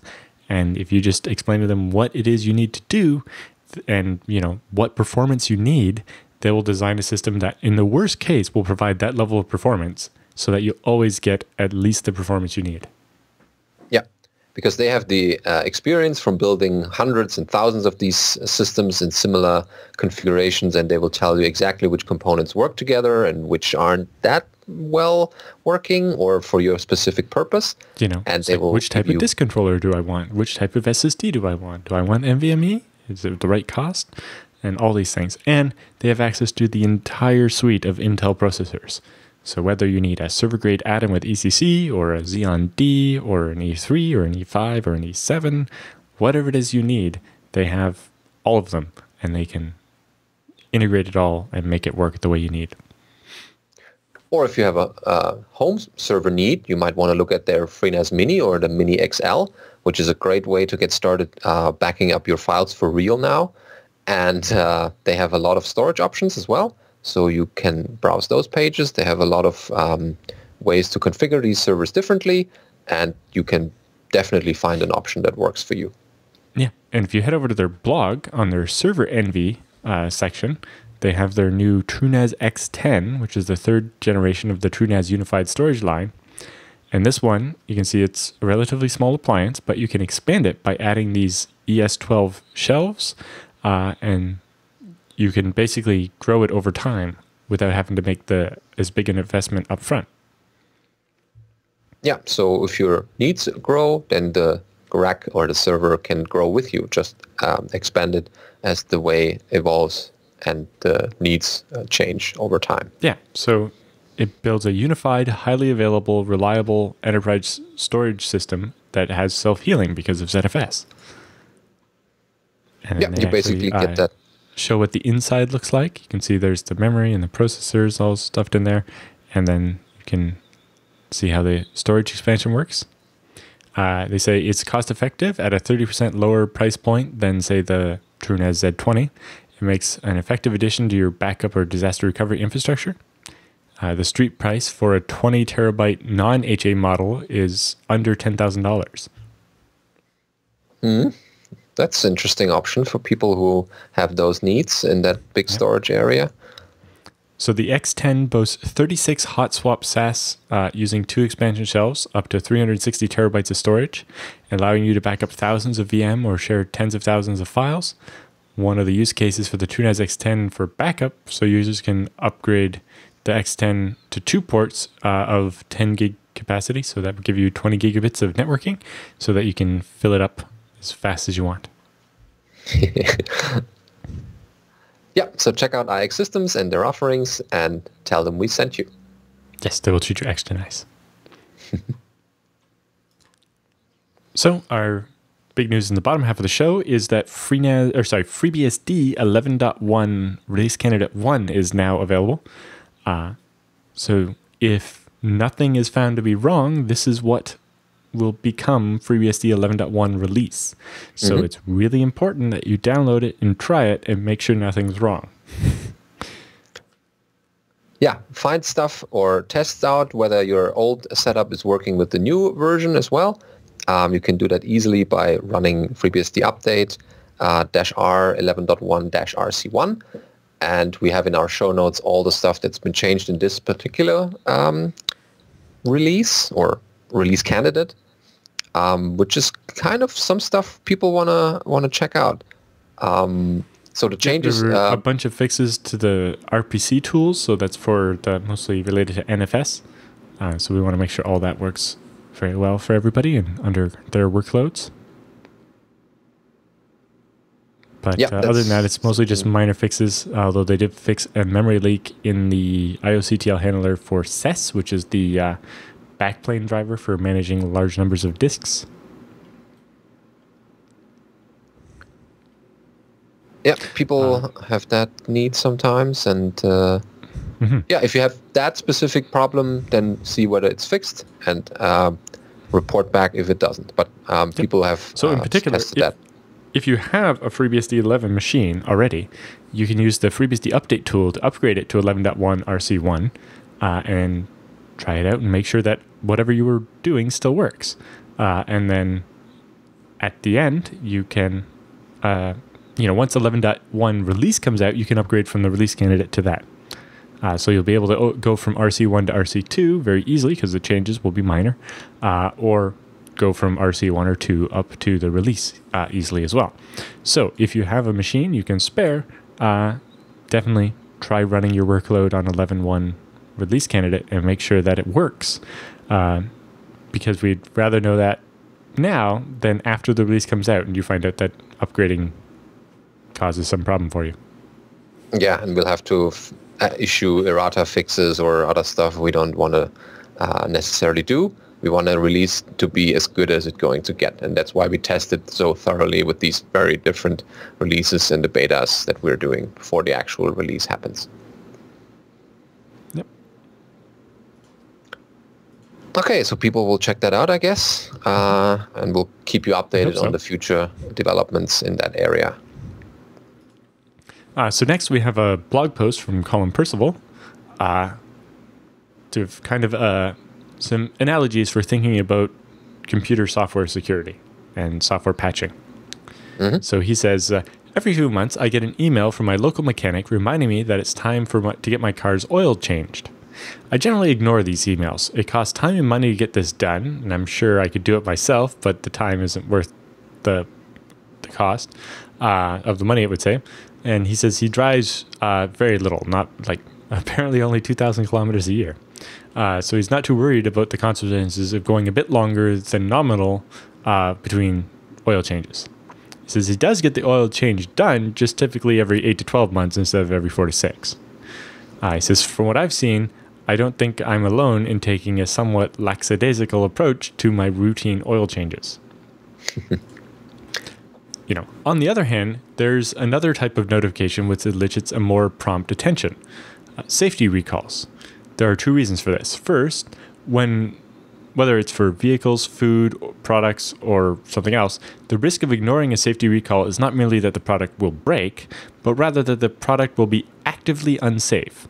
And second, when there's a safety recall, you don't have to pay for the replacement or fix. The cost is covered by the manufacturer. That's important to know, yeah. Yeah, so when you think about it, the oil change you put off because you don't want to take the time or pay for it or whatever, because, what's the worst that's going to happen? The car might break down.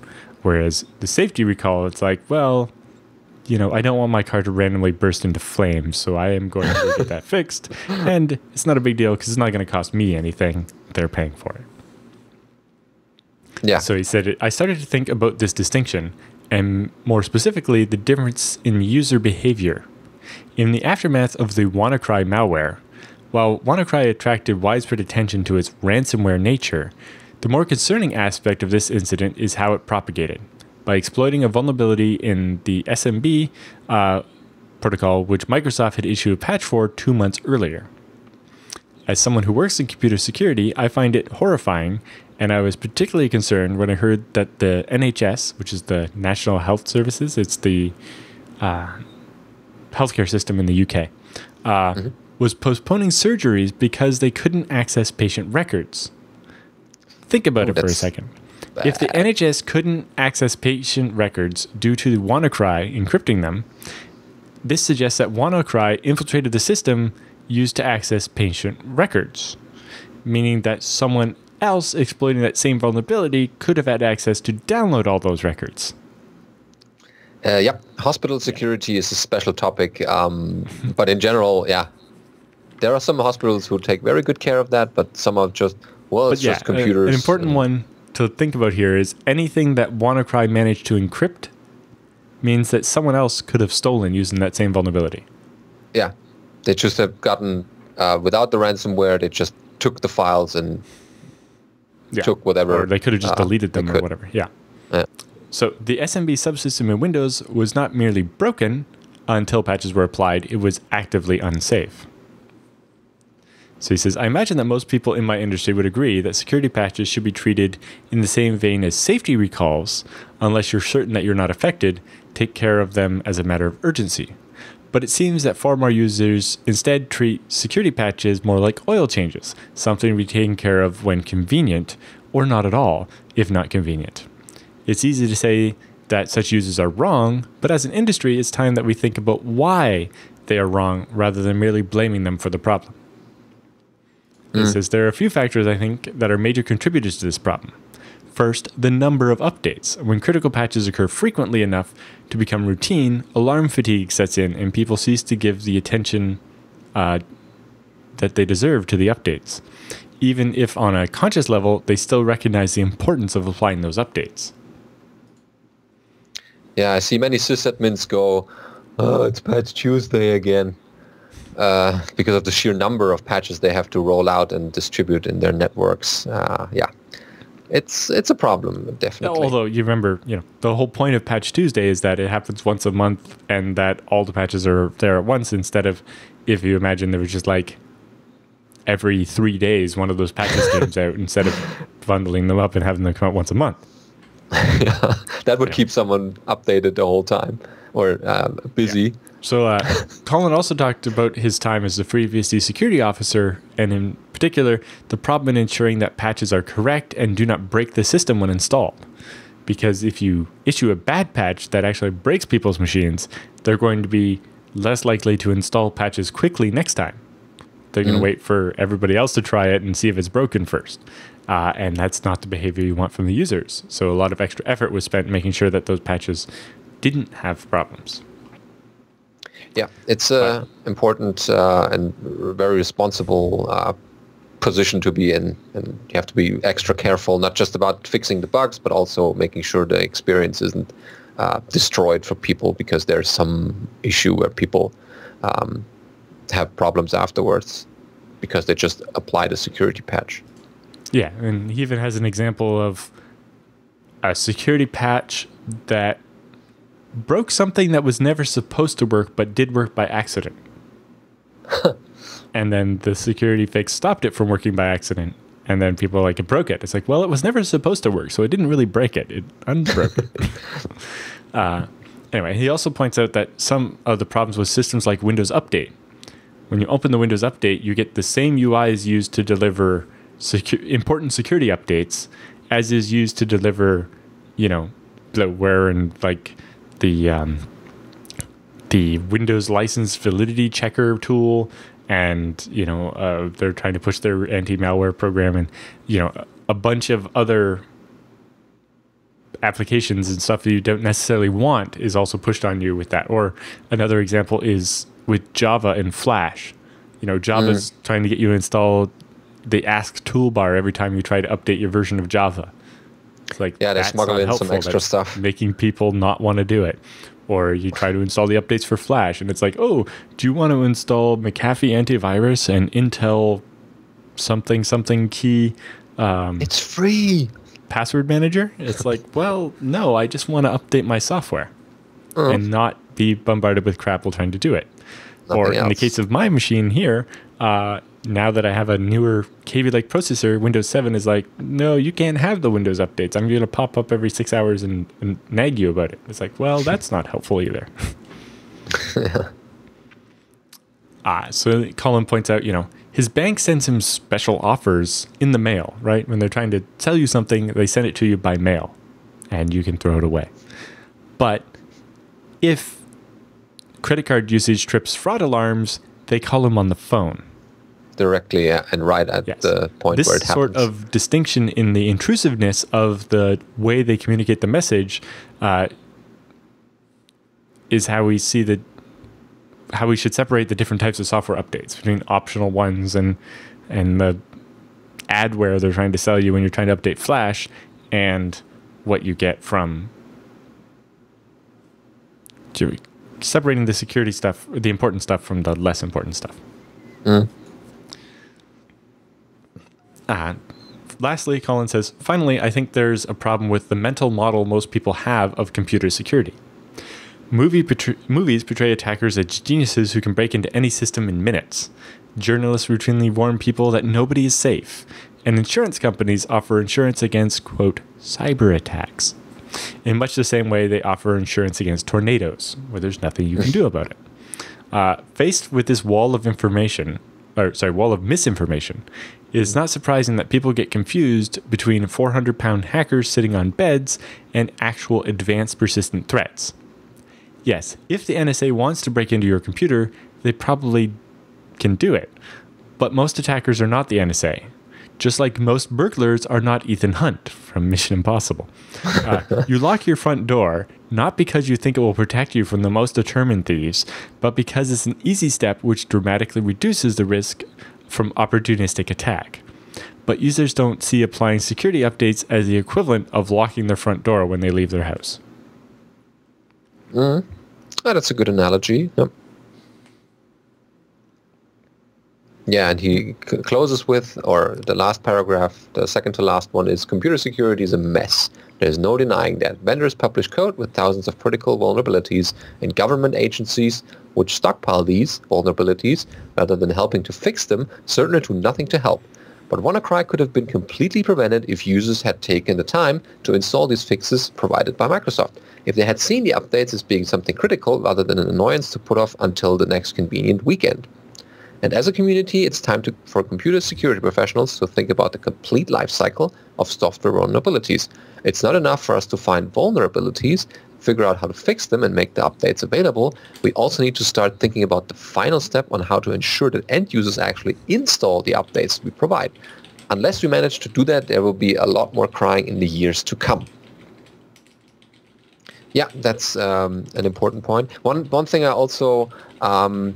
when I read that article was like, yeah, it's also people start discovering their network for the first time sometimes when they have a security. Oh, there's this one system we haven't considered and it's nowhere in our network plans and this one is having problems. It's good that this happens now because now we can update our network diagrams because we didn't consider that one system, that maybe it's an embedded one or one small server in the corner somewhere they hadn't considered in a while. And that one is now having problems because they forgot to update one. Yep. And yeah, it's a refreshing new view, and you see people scramble all the time finding the last server that's still having a vulnerability to fix that. And since networks and computer networks have become so big now, then it's very difficult to find that one last system that didn't get the patch. So moving on to the next story, skip grep, use awk. Yep. People have seen this maybe on Hacker News already, but this one grabbed my attention because I give in the winter semester and in October again my Unix course, and there's a section about grep, set, and AWK, or awk as you say. And I read that blog post and I was like, great, now I have a new slide to create. And I linked to the blog post, of course. So this is what the blog post says. So people who are familiar with awk will find themselves right at home here.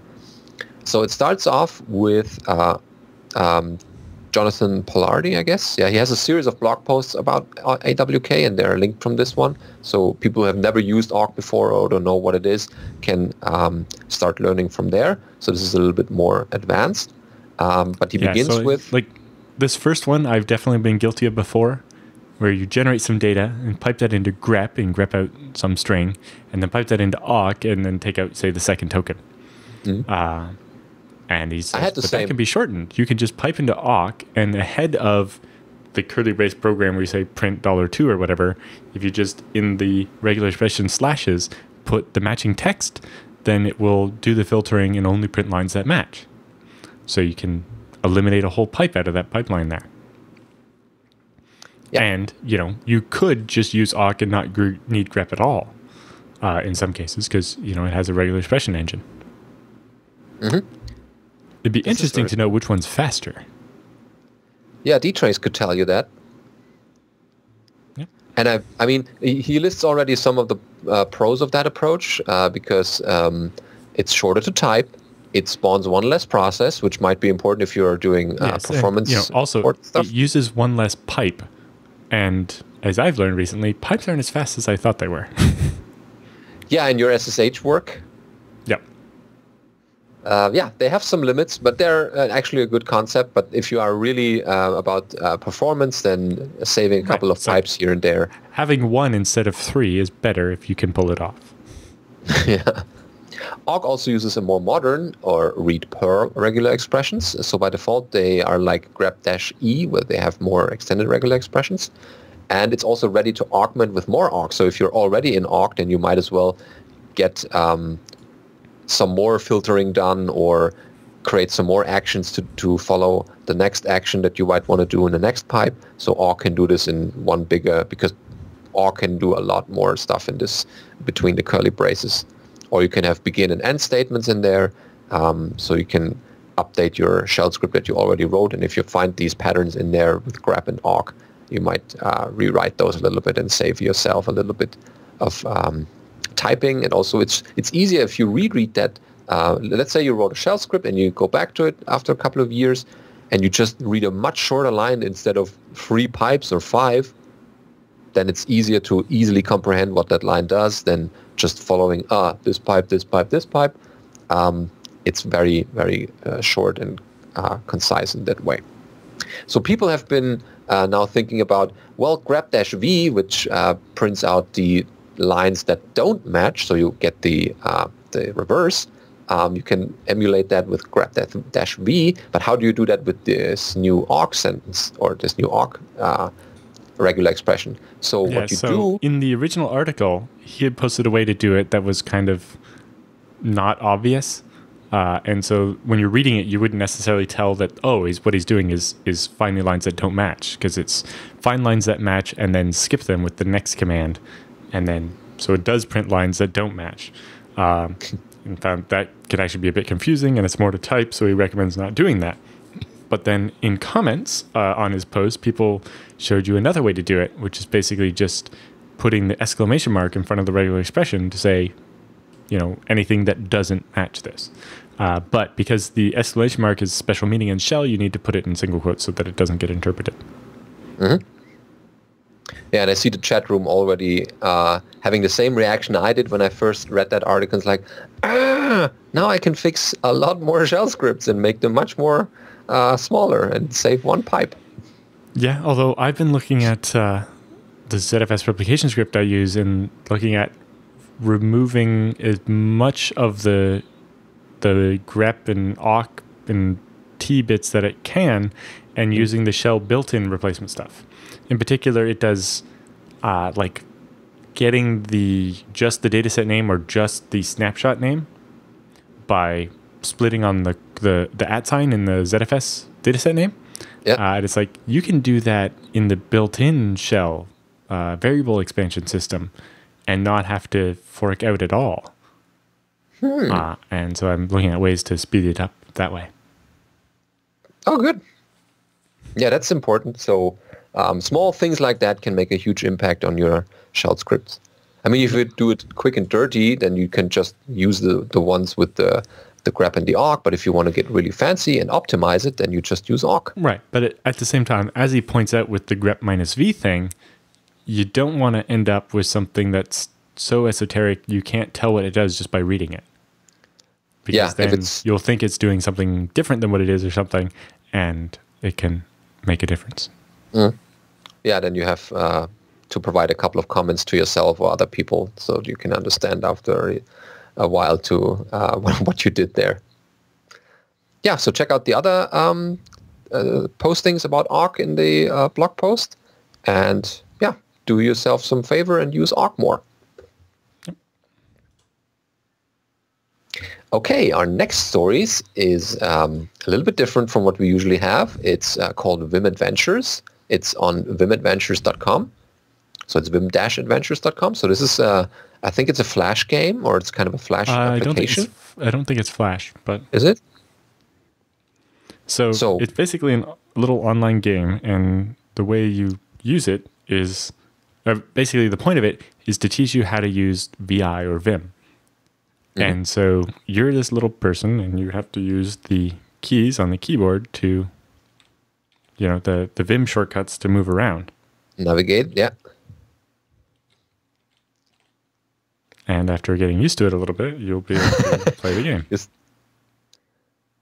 Yep, there's some feedback there. You can also save your game if you want to go back to it after a while. You can skip to another level as well. So there's kind of, so people probably know about Vim Tutor, where it can tell you all the Vim commands also by editing a text or moving around in a little text, but this one is much more fun and interactive. And I guess after a couple of levels, you are pretty proficient in Vim or VI. And the important, Alan is already playing, the important thing is VI is pretty much installed on every Unix out there.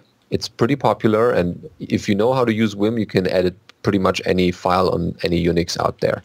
That's important to know. That's why it's good to have at least a couple of basics in Vim.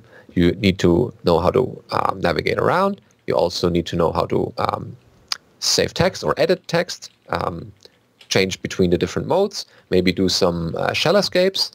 And that's what I usually teach my students, so they don't have to know Vim inside and out. But the basic editing stuff, opening a file, changing to the insert mode, making some changes, maybe deleting a line, something, or copying a line, then quitting out of that mode, and then saving and exiting VI. That's important to know. That's what I usually teach them, and that's enough for everyone for the basic stuff you want to do on Unix.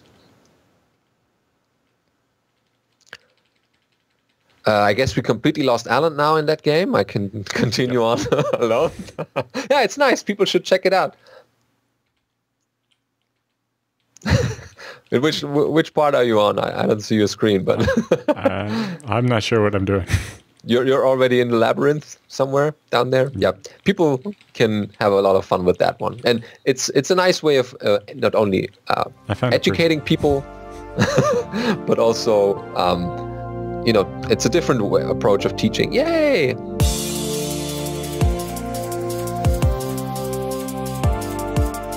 So now it's time for our BSD Bit section here. This week we have slides from Package Source Con, which has happened. We've announced it a couple of episodes back, and now we have the slides already, or at least a couple of those. So Package Source Con was from July 1st to the 2nd in London, and is the annual technical conference for people working on package source, a framework for building over 18,000 open source software packages, and we covered that already a couple of times in the show, what package source is. So it starts with our friend Sevan doing an intro, and there are slides for that one. There's Pledge. There was some talk about using Pledge and OpenBSD and getting that into packages in package source. David Spencer talked about Slack builds. There was also the not/configure, exploring the various aspects of portability from Bell Labs, including Plan 9 and Inferno.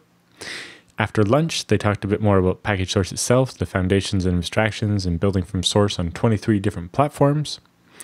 Then they talked about testing your package source development on multiple platforms with Vagrant and VirtualBox, so that it's easier for people developing stuff in package source to test on those 23 different platforms that maybe they're not familiar with, and be able to very quickly spin those up and down and have them all good to go. Then there was package query, which is a way to search the database. And then there was some talk about bulk builds in the cloud. And then Savan had to talk a mix of two halves. The slides are available, so you can find out what that's about.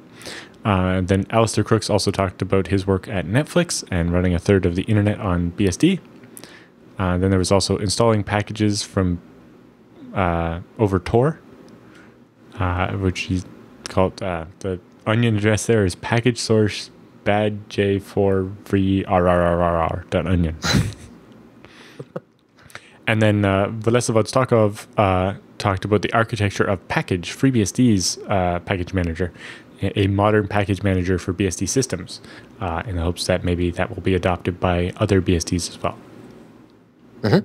And people who want to look at not only this event, but also past events, they're right at the bottom, linked from 2014 back to 2004. And people might want to grab some information from there because they might still be relevant. So yeah, check out Package Source Con and these slides, they uploaded there. The next story is fun. So yes, this is, if you remember this one. This is a post to the OpenBSD tech mailing list by Ted Unix. In light of some recent developments over in Linux land, where it turns out if you configure a systemd service with a user whose name happens to start with a number, like Like 0 day? 0 day, like the number 0 followed by the word day. When it converts, when it checks to see if that's a number, it decides it is a number and that number is 0. And so it runs the service's root instead of the unprivileged user 0 day. And so Ted's got a patch here that adds compatibility with that. So it uses the regular stir to num that will return an error in that case. And if it does get an error trying to get the user ID, it will check if any of those are a digit, and if they are, it will run it as root instead of having an error. This is something definitely what OpenBSD needs. Yeah, this was not committed, but this is a proposed patch that will, if a username starts with a digit but isn't a number, treat it as if it was the root user. Kind of pointing to the absurdity of that particular problem on Linux. Yeah, and since we covered the VI game, I thought we'd also look at this one, which is cool. The Deadlock Empire. Slay Dragons Master Concurrency. The idea here is that you play the role of the scheduler in the operating system. And cool. Your job is to try to crash the program. So each challenge below is a computer program of 2 or more different threads. You take the role of the scheduler and a cunning one. Your objective is to exploit flaws in the program to make them crash or otherwise malfunction. For example, you might cause a deadlock to occur, or you may schedule context switches in such a way that 2 threads enter the same critical section at the same time. Any action that disrupts the program this way counts as a victory for you. You are the scheduler. Only you have only one tool at your disposal, the ability to switch contexts at any time. As the total master of time and interruptions, let's hope it's enough. It has to be, because the parallel wizards' armies are upon us, and only you can leave the sequentialists' armies to victory. So Nice. It's an interesting way to learn about writing concurrent programs by attacking it from the other side. Yep. There's a nice tutorial for people to get started, and if people are bored on the weekends, it's their own fault, because we have so much entertainment provided by us this week. Then you should not sit at home idle and don't know what to do. Okay, next up in our BSD bits is the EuroBSDCon 27 travel grant application, now on the FreeBSD Foundation website. So it's a small article here telling people that the travel grant application is open now. We have links to our travel grant pages and how to fill out that travel grant. Is relatively easy. It's just a web form. You provide the reasons why you want to go and why we need to support you a little bit money-wise or in any other case. And the foundation will try to help you attend the EuroBSDCon if you provide good reasons for going. And you can apply until the 2nd of August. And it's pretty much filling out a web page, and we'll get back to you after the deadline is over. So if you're still considering going to EuroBSDCon and you know you want to go and you're doing some kind of work in the FreeBSD area, then the FreeBSD Foundation can help you get there. Yeah. So actually, looking at the next 3 stories, do yourself a favor and make sure you get to at least one BSD conference this year. To make that easier, the last 3 of this year cover all 3 major areas of the world. So if you're in Europe, then there's EuroBSDCon. If you're in the US or North America, VBSDCon, registration is open, and if you register before July 31st, it's only $100. They also have discount hotel rooms arranged, so you can stay at the conference hotel, which is a Hyatt Regency. It's quite a nice hotel. And the discounted rate is only $100 per night, which is quite a good deal. When I stayed at the same brand of hotel in California, it was $300 a night. So you should definitely register early to save $50 at vbsdcon.com. Or if you're in Asia, BSDTW. It will be in Taiwan in November. It's new, yeah. VBSDCon is September 7th through 9th. whereas EuroBSDCon is September 24. It's 21st till the 24th.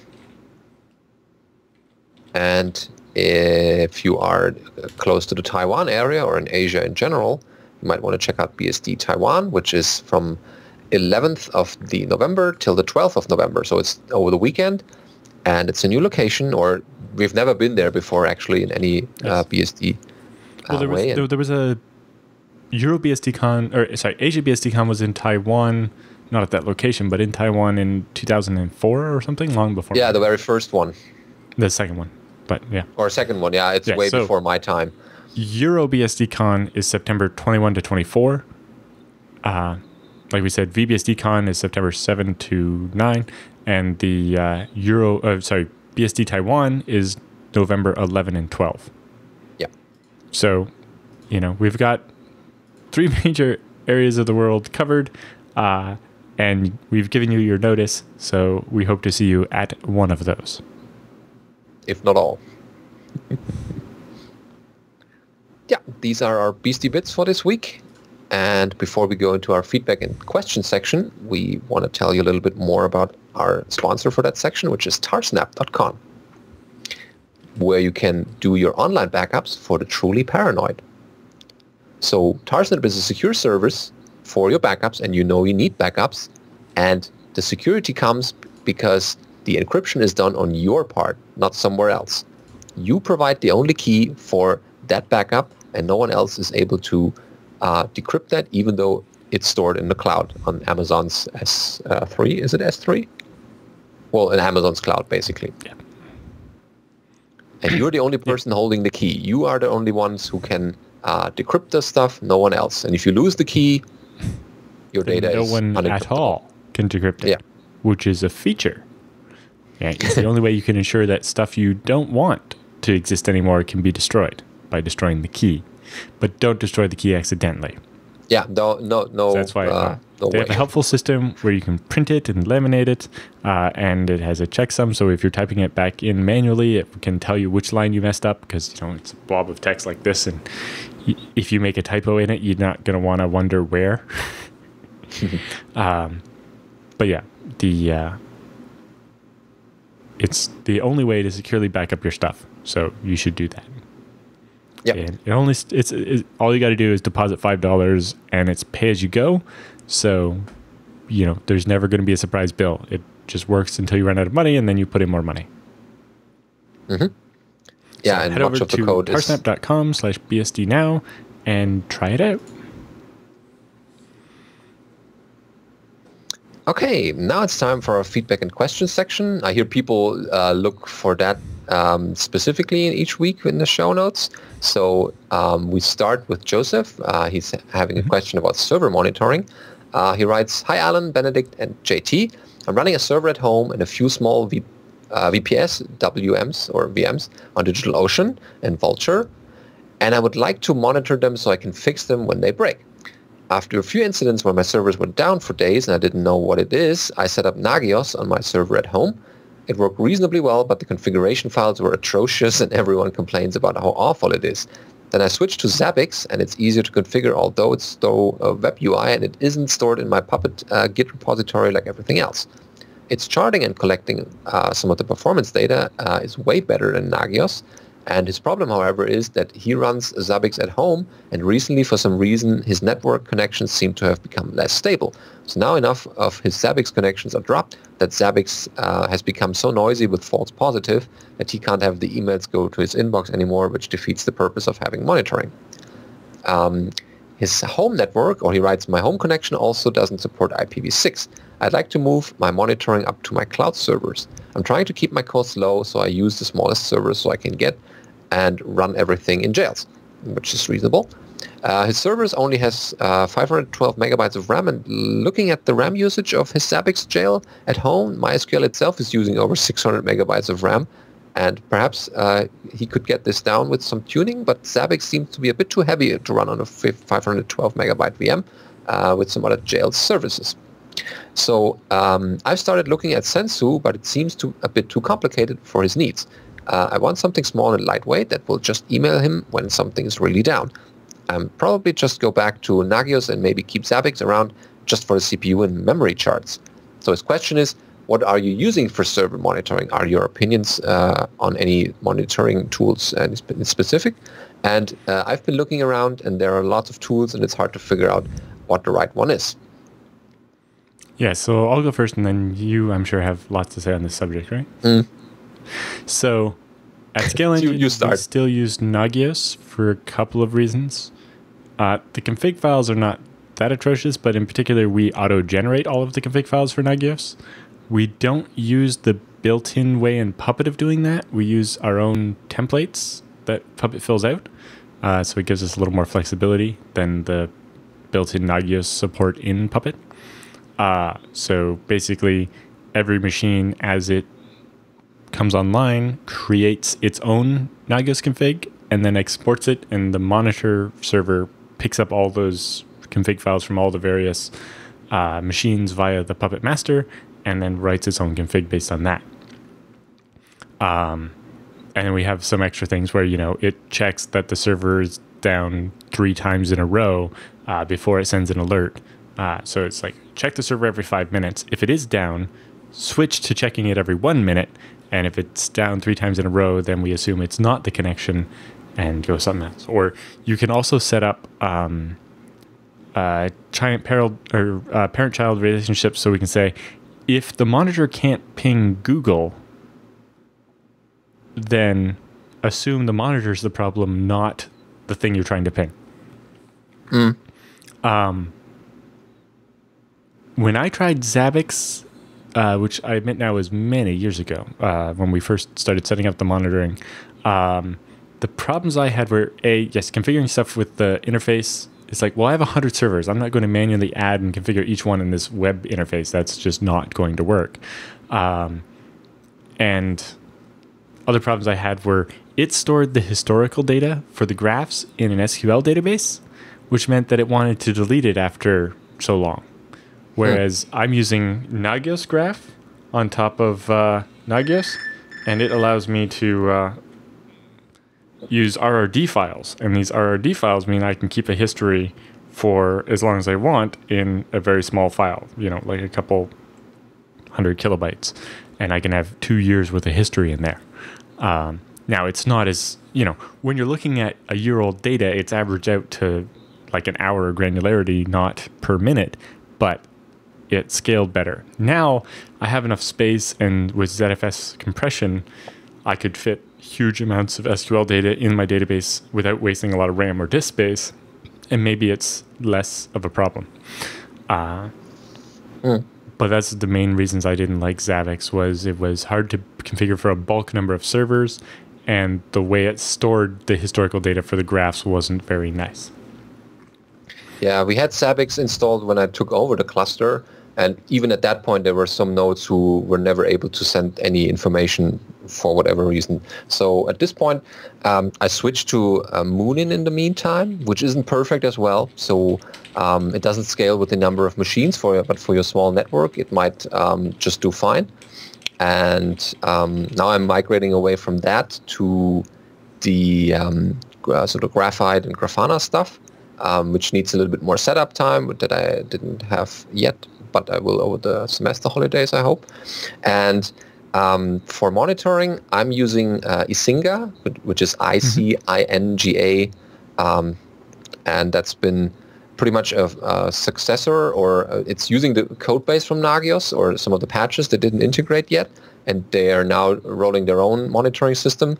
So it helps you, giving notifications when something is down, and it's a much better or much improved version of Nagios. Although I haven't used Nagios myself, I'm a little bit careful when comparing those. Many people say it's a much better version than Nagios ever is going to be.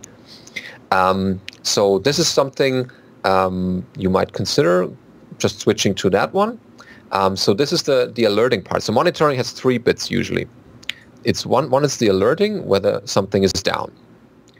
The second one is the graphing. You want to know how much CPU you're using, the resources of the memory, and all that stuff. The third component we haven't mentioned yet is the log files. So you want to make sure that you keep your log files in a central place and then find a way to display them or get the important bits out of that, like setting up a log stash system, for example, to keep upright with some of the stuff, because log files contain a lot of important information, like login tries from the external system, or people or a system or components giving crazy error messages you want to check out. So this is the whole log file monitoring. You want to maybe look at that one as well after you fix those issues. We also get a couple of recommendations in the chat room asking whether you actually need a MySQL database. Couldn't it also, since you probably only have a small number of machines, you could probably also do with an SQLite based database, although you have to see whether that performs well enough, but it might fit your memory footprint of just 512 megabytes. Yeah, you have to fiddle with that, but these are our recommendations, and I think these are something you can check out and find some good information there, and just see how the memory is going to handle the over time. It's easy to just run it for one day and it might work, but the longer you let it run, which is the purpose of monitoring, you might want to see whether the RAM actually increases dramatically sometimes or whether it stays at the same level. And I guess we'll have a couple of people send in follow-up recommendations to this one, so we'll cover that in the future show notes. So we hope that answers you and your question and gives you a little bit of hints and pointers where to start. Going to our next feedback is Paolo about updating jails. So he writes that, hello Alan and Benedict, I have a quick question. Is it possible to upgrade a FreeBSD host from 11-release to 11-stable without upgrading each individual jail running on a given server? Or is there a way to only upgrade the kernel? All he needs is from 11 stable to some kernel, get some kernel updates, nothing in userland, and he has no need to update the individual jails and would like to avoid that if possible. Any directions, comments, or a good link for reference would be greatly appreciated.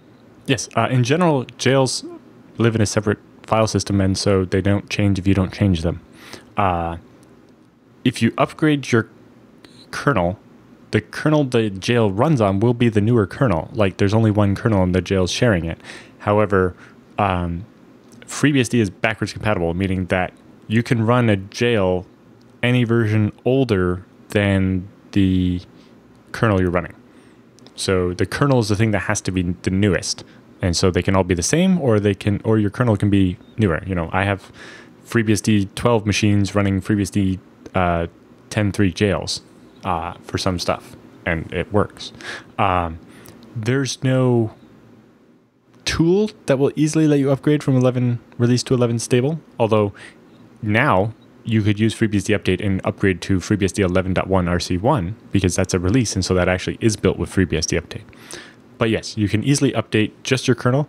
I would recommend having the userland that's in sync with the kernel, but it's not necessarily required, but I would do it if you can. But yes, you can update the host and it won't touch the jails, and you should be fine to do that. Yeah, so it's not a big deal actually, and yeah, it's what people do all the time. So your best bet for this right now today is just to use FreeBSD Update and upgrade to FreeBSD 11.1 RC1 or RC2, whatever the newest is. And the instructions for doing that are in the release announcements. It's like 4 commands. It'll be easy to do, and it's relatively safe. You know, if you're on ZFS, take snapshots first, and you'll be fine. Yep. That's the good part, to go back if something breaks. Yeah. Okay, we hope that answered your question. Next up is Kevin with an OpenVPN server question. He writes, installing OpenVPN on FreeBSD 11 seems a bit different and difficult. It seems it needs keys. Also, you need passphrase for every certification or certificate you are generating. And overall, it seems to be so much more different than it used to be. Maybe because it installs OpenVPN 2.4 by default. And can you guys please create a tutorial how to successfully set up OpenVPN server on FreeBSD 11, or give him some step-to-step guide that is up to date? Yes, somebody please do that. Yeah, maybe didn't we cover that a couple of episodes ago? Something with OpenVPN? Also, did Dan do a write-up recently? Dan Langell on his blog? On his blog. Yeah. We'll try to find one for next week or the week after, because we're busy this weekend, and so we'll be probably a little groggy next week. But we will try to hunt down a tutorial, and if you know of someone who's watching, please write in and tell us about it. If you know that there isn't one, somebody please write it and then email us in and tell us about it. Yeah, see, this is how it goes. Crowdsourcing. Yeah. Last one this week is Todd. He has several questions, starting with, just wanted to say I've been a fan of the show for a long time. I just wanted to ask a couple of things. Question 1. In the early days, I think it was the E20 or so, you did a great Beehive show. Could you get an update to that? I would love to see ways to pass PCI information to guests and other cool tricks that can be done with a stupid, fast FreeBSD host. I've not done PCI pass-through with Beehive. I don't know that much about it. That one would be a lot harder to do on a show because it's not something you can do in a VM. Yeah, there are instructions on the FreeBSD wiki about how to do that. I've been meaning to do that at work because we have some NVIDIA graphics GPUs. I'm not sure whether that will work, but it's well worth trying. And I didn't get to it yet. That's why I always look forward to the semester holidays to do that. But in general, it's supposed to work. It depends sometimes on the PCI card or whatever you want to forward into the jail or the Beehive. It needs more testing, and people should definitely report their experience so we can improve the support there. But I hear people using that and for crazy setups sometimes. But we could do an updated Beehive show. We have a couple of requests from people getting more Beehive knowledge. So we'll think about that. Question 2. In your ZFS book series with Michael, I could never find anything about the best practice for VDEV conventions versus pools. For example, if I have 7 drives, or even hundreds or thousands, should I make one pool with all of the drives and then make, say, a 3-drive stripe and a 4th drive stripe, RAID set 5, or any other configuration, or would it be best to make 2 pools, one with each?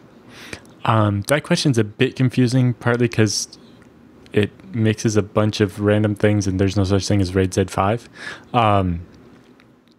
or Z RAID 5 anyway. But let's assume he has 7 drives. You should never mix VDEV types, and I'm sure that's in the book. It's in there. In general, the entire point of pooled storage is to provide all of your storage in one pool so that you don't end up with some free space on this pool and some free space on that pool. However, you definitely don't want to mix VDEV types, and you probably don't ever want to have stripes because then you have no redundancy, and that's just silly. So most likely you would make all 7 of those drives into a RAID Z2 or something.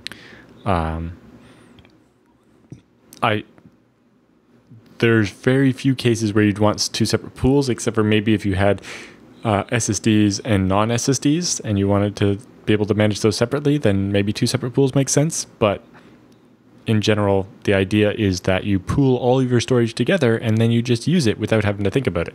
Whereas if you create 3 separate pools, then you have to be like, well, should this data go on pool 1, pool 2, or pool 3? I don't know. In general. The idea is that you have one pool and you can keep adding more disks to it. In general, though, you don't want to mix VDEV types. So you don't want to have some mirrors and some RAID Zs.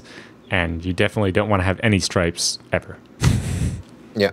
And you also don't want to unbalance the VDEVs, like having 2 mirrors, one with 3 drives, and a RAID Z with like 4 drives and the other one with 3. That didn't work anyway, so... that still works. It's just not balanced because you're striping across. With the newer right throttling, it's less of an issue to mix the sizes and stuff. But yes, ideally you want them all to be similar and a similar fullness. But in the end, operational exigencies mean that's not always possible. Yeah, make a plan beforehand. You could use the N option by the zpool create to just see how the pool would look like before creating it without actually doing it. So it's like kind of a dry run. And then you can decide whether this is the setup you want. And then you just remove the -N option and let the pool be created. And I mean, people always think about the way best option, but you just do it once, you create your pool once and never look back sometimes. And only if you find a crazy configuration error that's seriously impacting your performance, then you would redo this.